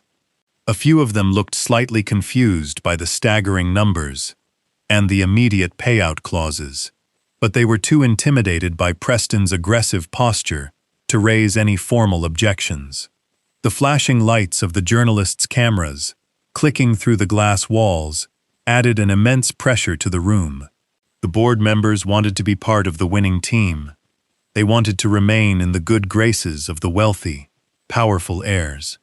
Preston picked up a heavy gold pen from the center of the table and held it out. His voice grew louder, echoing off the wood-paneled walls. He demanded that they sign the resolutions immediately, stating that he would not tolerate any hesitation or disloyalty on a day of such historic victory. He declared himself the absolute master of the Ashcroft Empire, announcing that the future belonged entirely to him and his sister. He stood at the head of the table, blinded by his own towering hubris, believing he had successfully outmaneuvered the banks, the auditors, and the ghost of his own mother. The first board member, a wealthy real estate developer, placed his pen on the thick paper. The sound of the ink scratching against the contract seemed to echo loudly in the tense silence of the room. One by one, the other members followed suit, signing away tens of millions of dollars that the operational shell simply did not possess. Preston watched the signatures accumulate with a hungry, predatory satisfaction. He felt a rush of pure adrenaline, convinced that he had just legally insulated himself from any future financial collapse. The board members reached for their pens. The journalists outside pressed closer to the glass, eager to report on the aggressive restructuring of the famous logistics empire. Preston and Vivian shared a triumphant, glowing smile, truly believing they had secured their tens of millions and successfully buried all their crimes under a mountain of fake corporate authority. They felt completely invincible. They felt entirely untouchable. They had absolutely no idea that their spectacular public performance was merely the opening act for their absolute ruin, and that the true master of the empire was already walking down the hallway. The heavy gold pen, in the hands of the first board member, was mere millimeters from the signature line. The air in the grand boardroom was thick with the intoxicating scent of unearned wealth and blind arrogance. Preston stood at the head of the polished mahogany table, practically vibrating with triumph as he watched his hand-picked sycophants prepare to sign away tens of millions of dollars. Outside the thick glass walls, the invited journalists were eagerly snapping photographs, capturing what they believed was the glorious coronation of the new corporate king. The silence in the room was absolute, broken only by the faint hum of the climate control system and the self-satisfied breathing of the heirs. Then the massive double doors of the grand boardroom did not simply open. They were pushed apart with a slow, deliberate, and absolute authority that sent a shockwave of cold air sweeping through the stagnant room. Every head in the room snapped toward the entrance, expecting to see the breathless catering staff, or perhaps the shadow investors arriving to finalize their discreet buyout. Instead, a collective gasp rippled around the long table. The man standing in the threshold was not a waiter, and he was certainly not a nameless overseas broker. It was me. I did not look like the broken, grieving widower they had cruelly evicted from the family estate. I was no longer wearing the faded flannel shirt and scuffed boots of a discarded gardener, begging for scraps in the lobby. I was dressed in a flawless charcoal gray bespoke suit that Eleanor had commissioned for me from a master tailor in Florence 5 years ago. The fabric draped perfectly over my shoulders, projecting an aura of quiet, unassailable power. My posture was completely transformed. My back was straight, my head was held high, and my eyes were locked directly onto my son, with the cold, predatory focus of a true corporate titan reclaiming his throne. I did not walk into that room alone.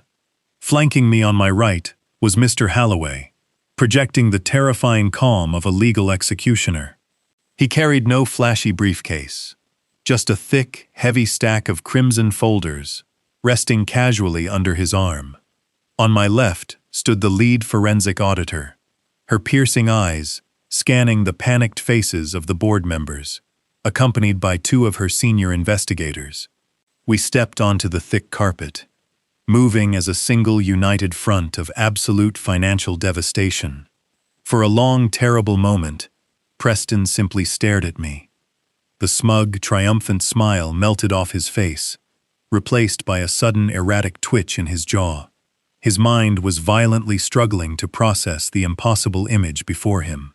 He had convinced himself that I was a pathetic, helpless old man, crying in a cheap motel room.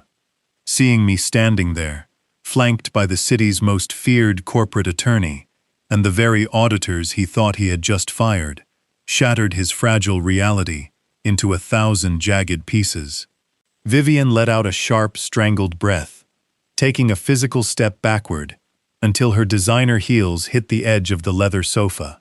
Colette and Desmond, who had been whispering excitedly to the journalists just moments before, froze completely, their eyes widening in sudden visceral panic. Preston's shock rapidly mutated into an explosive defensive rage. He slammed his fist down onto the mahogany table, the sound cracking like a whip. He pointed a shaking, manicured finger at me, his voice rising to a hysterical pitch that completely destroyed his carefully crafted executive persona. He shouted, demanding to know how I had bypassed security and gotten up to the restricted executive floor. He screamed at the board members, telling them not to look at me, loudly proclaiming that I was just his delusional father who had completely lost his mind from grief.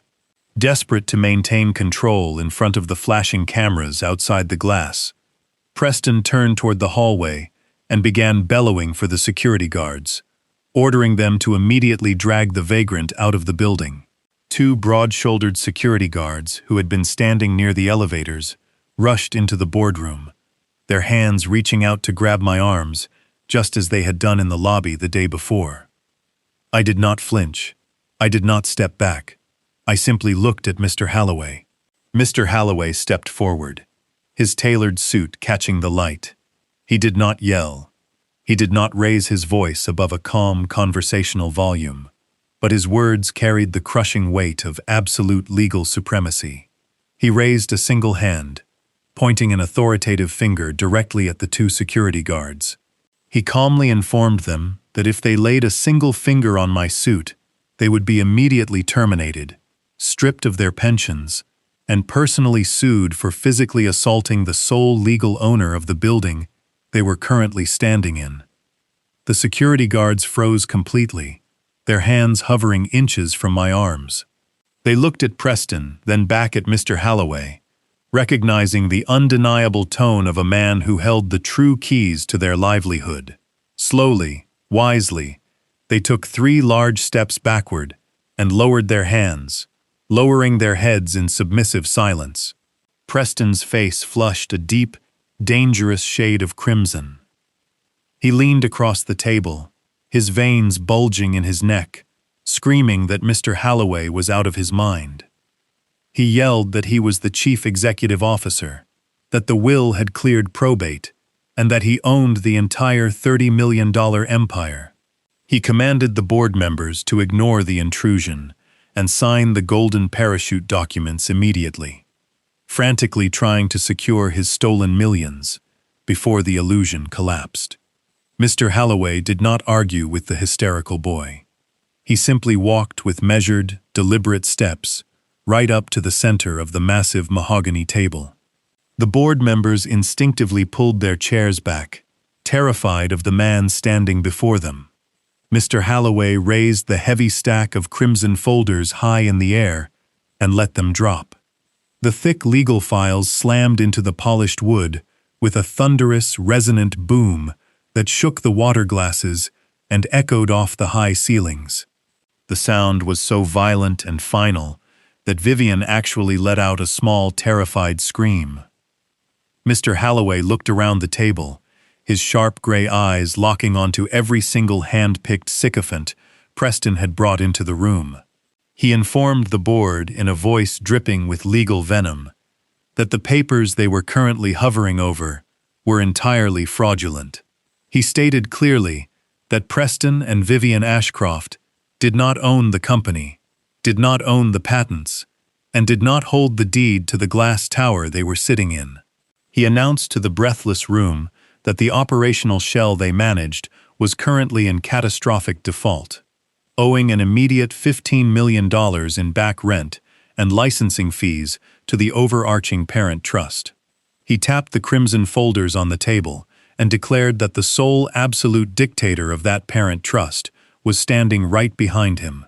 The silence that followed was suffocating. It was the silence of a massive ship hitting an iceberg in the dead of night.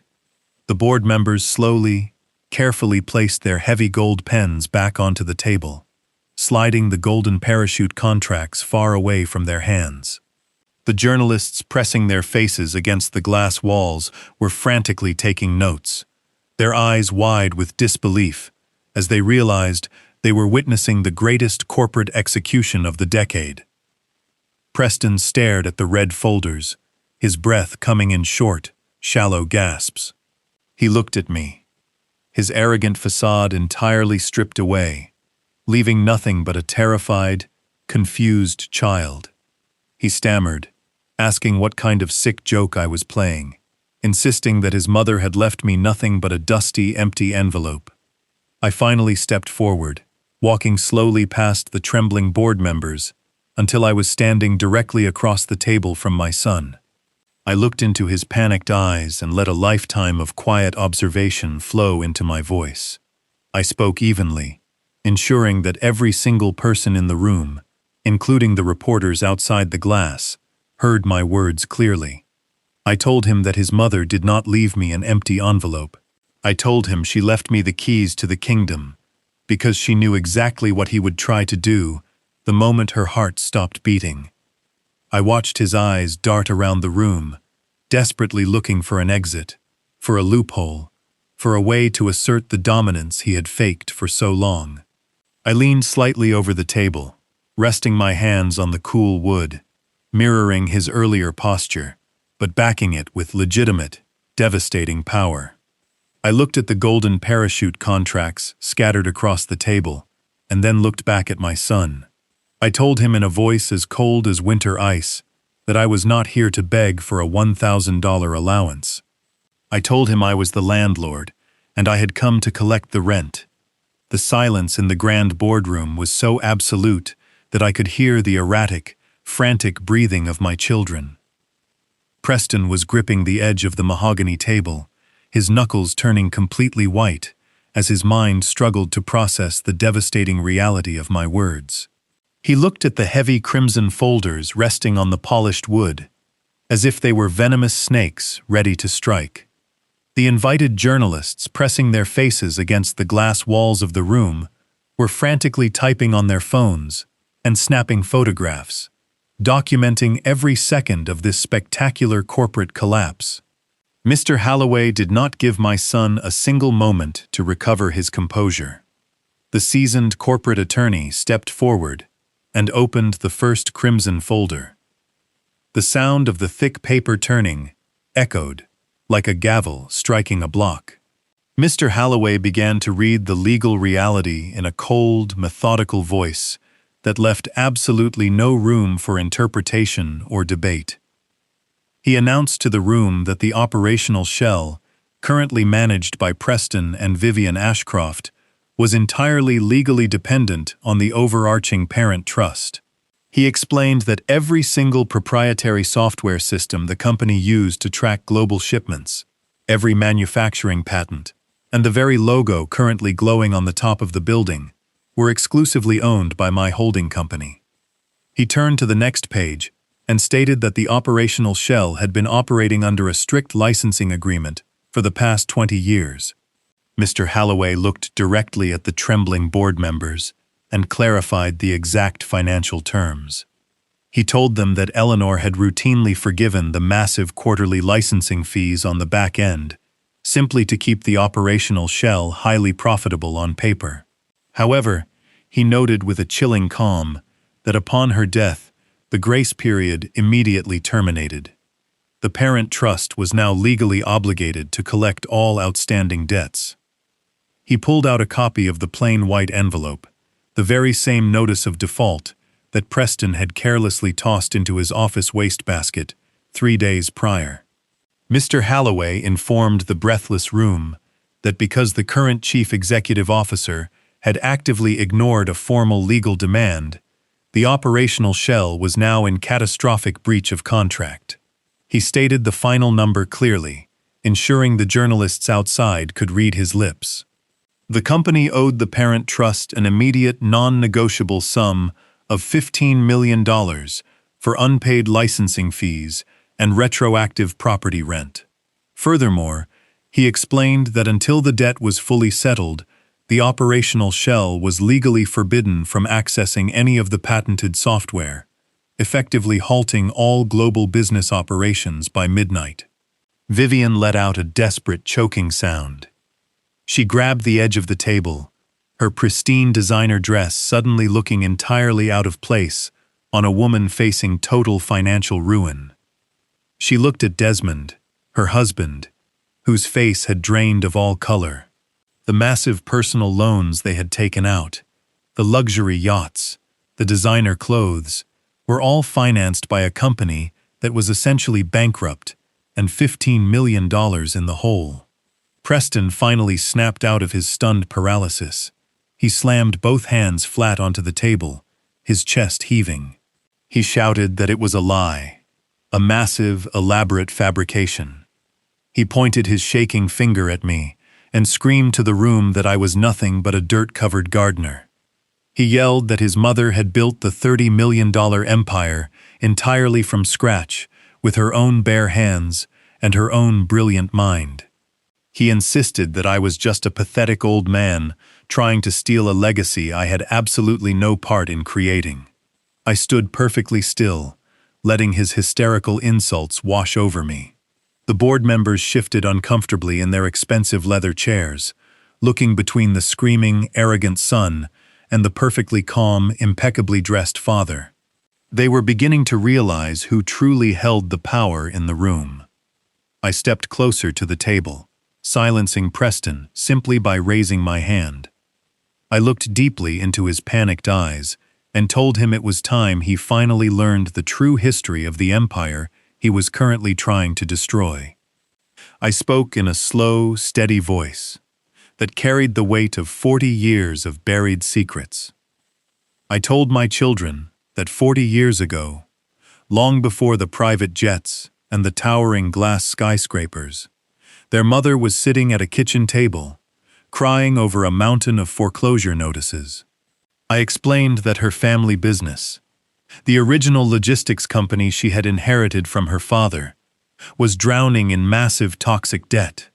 They were weeks away from total bankruptcy, facing the loss of their homes and their livelihoods.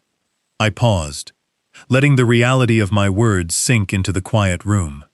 I told them that at that exact same time, I was running my own highly successful shipping firm.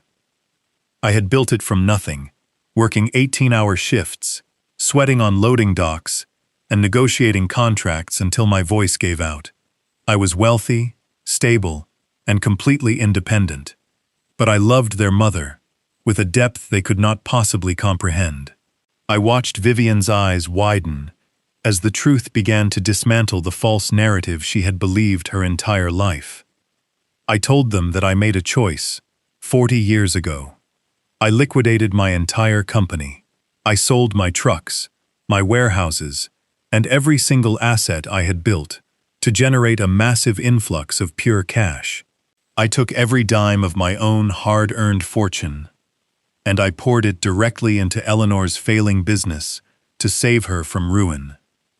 I explained that my money was the absolute bedrock upon which their entire shiny empire was built. I provided the capital that stabilized the ledgers and funded the global expansion. But I knew Eleanor had a brilliant mind for public relations and corporate strategy. She thrived in the spotlight, while I preferred the quiet peace of the background. So I legally structured the parent trust to protect my initial massive investment, but I stepped aside operationally. I let her take the title of Chief Executive Officer. I let her pose for the business magazines and accept the awards because her happiness was the only return on investment I ever cared about. Preston stared at me, his mouth opening and closing wordlessly. The narrative he had used to justify his cruel arrogance, that he was the brilliant heir to a self-made corporate queen and that I was just a lucky bystander, was entirely obliterated. I stepped even closer to the table, my voice dropping to a low, devastating whisper. I told him that his mother never viewed me as a shadow. She viewed me as her absolute equal, her savior, and her partner. And as her health began to fail, she saw exactly what her children were becoming. She saw the greed twisting their hearts, the lavish, careless spending, the arrogant way they looked down on working people. She knew that the moment she died, they would attempt to bleed the operational shell dry to fund their vanity. I told the silent room that Eleanor did not leave me an empty envelope out of disrespect. She left me that envelope as a final brutal test for her children. If they had shown me a single ounce of compassion, if they had allowed me to grieve in the home I built and treated me as their father, I would have naturally opened the trust and shared the true wealth with them. We would have managed the transition together as a family. But they could not even wait 48 hours before handing me an eviction notice. They could not wait to freeze my meager personal checking accounts, to force me to beg for a humiliating allowance. I looked at Vivian, who was now openly weeping, her hands covering her face in absolute shame. I looked at Preston, who was trembling as his entire false identity was stripped away in front of his hand-picked board members and the flashing cameras of the press. I told them that they had failed their mother's final test in the most spectacular and cruel way imaginable. They took the shiny objects she left as bait, and they cast aside the man who actually owned the kingdom. I reminded them that they had publicly humiliated me in the lobby of my own building just 24 hours ago, telling me to go dig ditches if I wanted to eat. I slowly turned to the terrified board members who were completely paralyzed in their chairs. I had advised them very clearly that if they signed the golden parachute contracts currently resting on the table, they would be legally complicit in a massive active corporate fraud. I informed them that the forensic auditors down the hall had already secured the digital records of Preston and Vivian, attempting to illegally sell corporate assets and shred financial documents to cover their personal debts. The board members did not hesitate for a single second. One by one, they grabbed the unsigned golden parachute contracts and shoved them back toward the center of the table, pushing away from Preston and Vivian, as if they were suddenly contagious. The wealthy socialites and syphons Preston had relied upon to rubber stamp his theft were now abandoning him instantly, desperately trying to distance themselves from the catastrophic legal fallout. Colette and Desmond, realizing that the entire empire was effectively dead and that they were personally implicated in the massive missing funds, began to slowly back away from the table. The loyalty they feigned was entirely conditional on the flow of endless cash. Now that the money was gone, their self-preservation instincts completely overrode their marital vows. I stood at the head of the boardroom table, flanked by the brilliant attorney and the relentless auditors. I looked at my children, stripped of their power, their wealth, and their false pride. The empire they thought they conquered was nothing but a fragile house of cards, and I had just confidently, calmly, pulled out the foundation. I did not raise my voice or show a single ounce of anger. I simply embodied the cold, hard, unyielding reality of the consequences they had brought upon themselves. The silence that followed my declaration hung over the boardroom like a suffocating weight. The board members had physically distanced themselves from the table, terrified of being caught in the blast radius of this corporate explosion. But Vivian refused to surrender to the reality crashing down around her. Her face twisted into a mask of pure, desperate rage. She spun around to face her husband, her voice cracking, as she ordered him to get their senior litigation team on the phone immediately. She screamed that they were going to file an emergency injunction, that they would drag me into court and prove I was a delusional old man forging documents to steal their rightful inheritance. She paced behind the leather chairs, waving her hands wildly, demanding that Desmond fix the situation right that very second. But Desmond did not reach for his phone.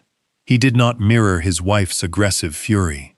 Instead, he was standing frozen near the back of the room, staring blankly at the polished floor. A terrifying thought had just pierced through his rising panic. He slowly reached into his expensive leather briefcase and pulled out the thick stack of documents they had signed in that windowless basement the day before. The contracts from the Shadow Investment Syndicate, the ones they had frantically signed to secure the 30 cents on the dollar cash buyout to cover their massive personal debts. He flipped past the signature pages, his eyes darting across the dense legal addendums they had completely ignored in their rush for salvation. As Desmond read the fine print, the last remaining color drained entirely from his face, leaving him looking like a corpse. His hands began to shake so violently that the thick paper audibly rattled in the quiet room. He backed away from Vivian, as if she were suddenly contagious. He was not looking at a standard real estate transfer. He was looking at the lethal poison pill Mr. Halloway had buried deep within the text. Vivian stopped pacing. She looked at her husband, her voice dropping to a frantic whisper as she asked him what was wrong. Desmond could barely form the words. He looked up, his eyes wide with absolute sheer terror, and stammered that they were going to federal prison. Preston whipped around, demanding to know what Desmond was talking about, insisting that the shadow sale was completely separate from this current disaster. Desmond slammed the documents down onto the nearest surface, his voice finally breaking into a hysterical shout. He read the clauses out loud, his voice echoing off the mahogany walls. He revealed that the contract explicitly stated the sellers acknowledged the superior legal claim of the parent trust over the operational shell. He read the section where they legally admitted to bypassing standard board approval to liquidate corporate assets for the sole purpose of covering personal private liabilities. He looked Preston dead in the eye and shouted that they had not just signed a sales agreement. They had signed a legally binding confession to gross financial mismanagement, corporate embezzlement, and deliberate fraud, all under penalty of perjury. Furthermore, he read the final devastating clause. By signing the document, they had explicitly waived any and all rights to severance packages, retention funds, or golden parachutes. The air was completely sucked out of the room. Preston staggered backward, physically collapsing into one of the heavy leather chairs. The realization hit him with the force of a freight train. The shadow investor was not a desperate lifeline. It was a trap set by my legal team, and he had walked right into it, eagerly signing away his freedom for a handful of cash that was never going to arrive. He had handed me the absolute, undeniable proof of his own criminal actions. The fragile alliance of greed that had held the four of them together instantly shattered. Colette, who had been standing near the glass walls, paralyzed by the unfolding disaster, suddenly sprang to life. Her survival instinct overrode any lingering shred of familial loyalty.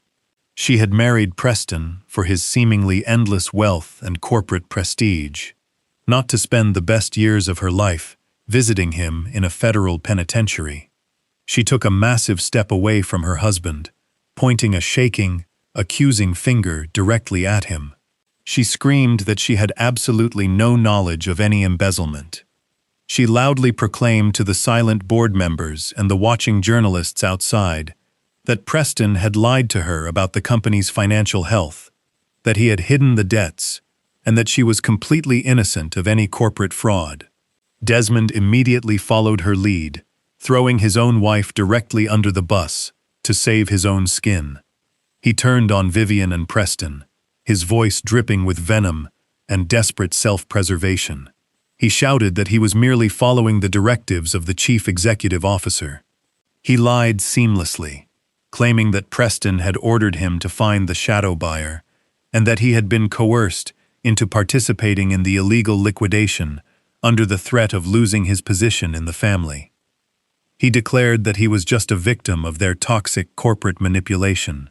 Vivian let out a gut-wrenching wail of absolute betrayal.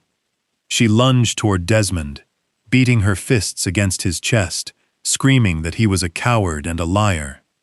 She sobbed that the massive real estate debts were his fault, that he had driven them into this desperate corner in the first place. Desmond shoved her away, his face twisted in disgust, telling her that she was completely delusional and that he was leaving her before she dragged him down into a prison cell. Preston sat slumped in the heavy leather chair, watching his marriage disintegrate and his sister attack her own husband. The magnificent empire he thought he ruled had been reduced to a pathetic, vicious brawl among thieves. He had no lawyers to call. He had no golden parachutes to secure. He had no loyal allies left to defend him. He looked up at me, his eyes red and brimming with tears of total absolute defeat. I stood at the head of the table, perfectly still, simply watching the implosion. I did not need to raise my voice or offer any further condemnation. Their own blinding greed had built the trap, and their own ruthless selfishness was now springing it shut. They had turned on each other the very second the money evaporated, proving exactly what their loyalty was truly worth. The financial checkmate was absolutely flawless, leaving them with nothing but the devastating consequences of their own actions. The boardroom emptied with the frantic speed of a sinking ship. The wealthy board members Preston had gathered fled through the glass doors, refusing to make eye contact with the man who had invited them. Colette and Desmond were already in the hallway, loudly arguing over who would contact a divorce attorney first. Inside the grand boardroom, only my 2 children remained, trapped in the wreckage of their own devastating hubris. Preston was slumped in the heavy leather chair, his face buried in his hands, while Vivian stared at the blank wall, her pristine designer dress looking entirely out of place in the room she no longer commanded. I did not feel the sudden rush of vindictive joy that a lesser man might have anticipated. I felt the profound, heavy silence of a father who had been forced to surgically remove a tumor from his own family tree. I turned to Mr. Halloway, who stood perfectly still beside me, the quiet executioner of corporate law. I gave him a single subtle nod. He reached into the inner pocket of his tailored suit and withdrew a single sheet of crisp white paper. He placed it carefully on the polished mahogany table, directly in front of Preston. Preston slowly raised his head, his bloodshot eyes locking onto the document. He did not want to read it, but the absolute silence in the room compelled him to look. It was a formal legal eviction notice. It explicitly mandated that Preston and Vivian Ashcroft, along with any of their personal associates, had exactly 24 hours to permanently vacate the corporate premises. They were to be escorted by security to gather their personal belongings and hand over all access keys, digital tokens, and corporate devices. Vivian let out a hollow, broken laugh that sounded more like a dry sob. She whispered that 24 hours was impossible, and stated that I was throwing them out onto the street with absolutely nothing. I looked down at my daughter, the little girl I had taught to ride a bicycle, the young woman whose lavish wedding I had secretly financed when her trust fund had temporarily dipped. I felt a sharp pang of memory, recalling the day I stood in my beloved greenhouse, watering Eleanor's orchids, while Vivian and her husband callously handed me a 30-day eviction notice from my own home. They had demanded I leave by the weekend because my gardening boots were ruining their aesthetic.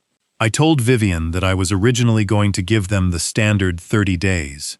I explained that 30 days was the legal minimum and the polite societal standard. I took a slow, deliberate step toward the table, leaning my weight on my hands, just as Preston had done to his subordinates. I lowered my voice, ensuring the cold, unyielding truth penetrated their panicked minds. I told them that I changed my mind because I remembered the exact cold tone they used when they ordered me out of the family estate less than 48 hours after their mother was put into the ground. I reminded them that they had not given me 30 days. They had demanded I leave immediately because my presence complicated their real estate flipping timeline. Preston stared at the eviction notice, his hands trembling as he traced the raised seal of the parent trust at the bottom of the page.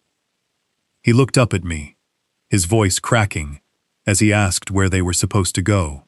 He pleaded that their credit lines were entirely frozen, that the banks had locked their personal accounts, and that Colette and Desmond had completely abandoned them. He begged me, stating that they had no cash, no homes, and no friends left in the city. He asked me how they were supposed to survive the night. I stood up straight, adjusting the cuffs of my bespoke suit. I told my son that when he kicked me out of the family estate, he did not ask where I would sleep. I reminded him that when he froze my checking accounts and laughed at me in the lobby of this very building, he specifically told me to go dig ditches if I wanted to eat. I explained that true survival is not inherited, it is earned. I told him that 40 years ago, when his mother and I were staring down absolute bankruptcy, we did not beg our parents for an unearned bailout. We sold everything we owned. We lived in a cramped studio apartment, and we worked 18-hour shifts until our hands bled to build the foundation of the empire they had just tried to steal. Mr. Halloway stepped forward, signaling the end of the conversation. He informed Preston and Vivian that corporate security was currently waiting outside the boardroom doors. He explained that they would be permitted to take only their personal items. Any attempt to remove corporate documents, digital files, or company hardware would result in immediate federal theft charges, adding to their already catastrophic legal liabilities. He noted that the luxury company cars they drove to the office had already been repossessed by the fleet management team under his direct orders. Preston stood up on shaky legs, attempting to grab the sleek silver company laptop resting on the table. Mr. Halloway reached out and placed a firm, heavy hand entirely over the device. He calmly reminded my son that the computer belonged exclusively to the parent trust, and that trying to walk out with it would guarantee a police escort rather than a private security detail. Preston let go of the machine, as if it burned him, his shoulders completely collapsing under the weight of his absolute ruin. I turned my back on my children, walking toward the heavy mahogany doors. Vivian called out my name, one final time, her voice cracking with a desperate, agonizing plea for the father she had thrown away. I paused at the threshold, but I did not turn around to look at her. I spoke to the polished wooden doors, ensuring my final words echoed perfectly in the grand, empty room. I told them to leave their corporate keys on the reception console on their way out, just as they had demanded I do at the estate. I walked out into the bright, bustling hallway, leaving the heavy doors open behind me. The security guards who had once been ordered to throw me out onto the street were now standing at absolute attention, ready to escort my fraudulent heirs out of the glass tower. The silence they left behind was not an empty void. It was the solid, undeniable foundation of a legacy, finally cleansed of its most toxic elements, entirely secured and quietly reclaimed by the man who built it. The days that followed their eviction from the glass tower were a masterclass in financial gravity. Preston and Vivian had spent months signing their names to mountains of debt, believing the corporate shell would shield them from personal ruin. They had completely forgotten the ironclad personal guarantees they hastily signed in boardrooms and yacht clubs. When the parent trust officially cut ties with their hollow shell, the massive banking institutions holding their debt did not hesitate for a single second. The banks moved with a cold, mechanical ruthlessness that made my legal maneuvers look gentle. The financial institutions had armies of lawyers whose sole purpose was to reclaim capital from failing debtors, and my children had just become their primary targets. Every signature they had carelessly scribbled on loan applications was now a binding contract demanding immediate repayment. It began on a crisp Tuesday morning outside Preston's sprawling suburban estate. A fleet of heavy tow trucks arrived unannounced, blocking his manicured driveway. Preston stood on his front porch in a wrinkled bathrobe, watching in absolute horror as the repo men hitched up his imported sports cars.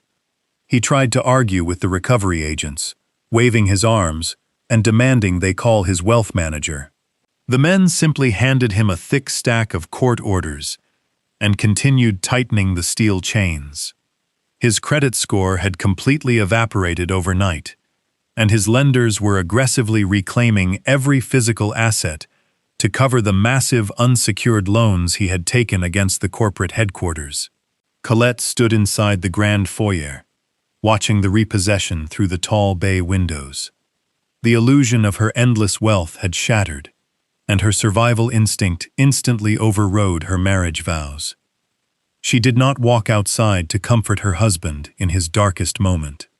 Instead, she calmly walked upstairs to the master suite and began stuffing her most expensive designer handbags and remaining jewelry into matching luggage. When Preston finally walked back inside, completely defeated, he found his wife standing by the front door with her bags packed. Colette did not offer tears or apologies. She simply handed him a manila folder containing expedited divorce papers and coldly stated she was not going to spend her youth drowning in federal bankruptcy court. She walked out the door, stepped into a waiting taxi, and completely erased him from her life without looking back a single time. Preston was left standing alone in the massive empty hallway, surrounded by bare walls, realizing that the love he thought he had purchased was entirely conditional on the balance of his bank account. Across town, Vivian was experiencing her own catastrophic dismantling. She had driven to the marina, hoping to find some solace on the massive luxury yacht she had purchased just days prior. When she arrived on the wooden docks, she found a heavy steel padlock on the gate and a team of maritime repo agents standing on the teak deck. The staggering 7-figure down payment had completely bounced, and the leasing agency was seizing the vessel for immediate breach of contract. Vivian fell to her knees on the wooden planks, sobbing uncontrollably as the beautiful ship was slowly towed away from the dock. She pulled out her phone and frantically dialed her husband, begging him to fix the disaster. Desmond did not answer her calls. He was sitting in a cramped lawyer's office, desperately trying to sever his legal ties to the Ashcroft family. He knew the massive speculative real estate loans he had taken out were now entirely unsupported. If he remained legally bound to Vivian, the banks would strip him of his remaining personal assets to cover her fraudulent corporate debts. When Vivian finally tracked him down at their rented luxury penthouse, she found him standing in the empty living room, holding his own set of divorce papers. Desmond looked at her with pure, unfiltered disgust. He told her she was a massive liability, and that he was filing for an immediate dissolution of the marriage to insulate himself from the federal fraud charges she was facing. He walked out, leaving her sitting alone on the floor of an apartment they were about to be evicted from. Vivian wept bitterly, realizing that the man she had conspired with to steal my home was now treating her with the exact same ruthless cruelty they had shown me. The social exile was absolute and devastating. Preston and Vivian had built their entire social circles on the foundation of unearned wealth and lavish parties. When the money vanished, their friends evaporated into thin air. Preston tried to call his wealthy country club associates, begging for temporary loans or a place to stay. Every single call went straight to voicemail. Vivian tried to reach out to the socialites she had showered with expensive gifts, but her numbers were universally blocked. They were entirely excommunicated from the elite world they thought they ruled. Within a single week, my 2 children found themselves standing on the cold concrete streets of the city, with absolutely nothing to their names. Their spouses had legally abandoned them, taking whatever liquid cash remained in their joint accounts. Their properties were locked under heavy bank foreclosures, and their credit lines were permanently destroyed. They were forced to pack their few remaining clothes into cheap plastic bags, entirely stripped of the arrogance that had defined them. They had believed they were untouchable titans of industry, but the crushing weight of their own debt proved they were nothing more than foolish children playing a very dangerous game. They had traded their loving family for the pursuit of endless greed, and now they were left shivering in the devastating reality of total, absolute ruin. The heavy wrought iron gates of the family estate stood perfectly still against the backdrop of a cold, gray morning. These were the same gates through which I had walked just a few weeks ago, dragging a single leather suitcase, believing I had lost everything. Now I stood on the inside, the undisputed master of the legacy my wife and I had built, watching my 2 children shivering on the outside. Preston and Vivian looked entirely unrecognizable. The bespoke Italian suits and designer dresses were gone, replaced by wrinkled, ill-fitting clothes they had likely salvaged from discount bins. Their faces were drawn, hollowed out by the agonizing stress of total financial ruin and public humiliation. They looked like lost, terrified children, but I knew the darkness that lived behind their desperate eyes. They had been standing at the gate for 20 minutes, buzzing the intercom repeatedly. I finally walked down the long, winding driveway, my footsteps echoing in the quiet morning air. I did not open the gate. I stood behind the cold irons, looking at the strangers I had once raised with so much unconditional love. Preston stepped forward, wrapping his hands around the black metal, his knuckles turning white. His voice broke as he spoke, begging me to let them in. He cried that they had absolutely nothing left, that Colette and Desmond had completely abandoned them, and that the banks had seized their very last penny. He sobbed, saying they had been sleeping in a cheap roadside motel and that they were hungry and terrified. Vivian pushed her way to the front, her face streaked with old tears. She pressed her face against the iron bars, pleading with me. She reminded me that I was their father, that they were my flesh and blood. She begged me for forgiveness, claiming they had made a terrible mistake because they were young and blinded by greed. Then she asked the question that sealed their fate. She asked if they could just have the $1,000 allowance they had offered me at the reading of the will. She promised they would take the money and disappear, that they would never bother me again if I just gave them enough to survive the week. I looked at my daughter, remembering the day she stood in my greenhouse, demanding I pack my bags so she could flip my home for a quick profit. I looked at my son, remembering the day he laughed at me in the lobby of his glass tower, telling me to go dig ditches if I wanted to eat. I did not feel anger anymore. I only felt a profound, absolute emptiness where my love for them used to reside. I spoke softly, ensuring my voice carried clearly through the iron bars. I told them that when they offered me that $1,000, they did not offer it out of love or compassion. They offered it as a humiliating bribe to erase me from their lives so they could steal the empire Eleanor and I had bled to build. I reminded them that true survival is not an inherited right. It is something that must be earned through sweat, honesty, and relentless hard work. I told them that if I gave them money now, I would only be feeding the greedy, entitled parasites they had chosen to become. I took a slow, deliberate step backward away from the gate. I told my children that 40 years ago, their mother and I started with absolutely nothing but our own 2 hands and an unbreakable trust in one another. I told them that it was time they learned how to build a life from the ground up, just as we did. I turned my back on them, ignoring their desperate, agonizing screams and the sound of them shaking the heavy iron gates. I walked back up the long driveway toward the massive, quiet house, leaving them to face the devastating absolute reality of the consequences they had ruthlessly engineered for themselves.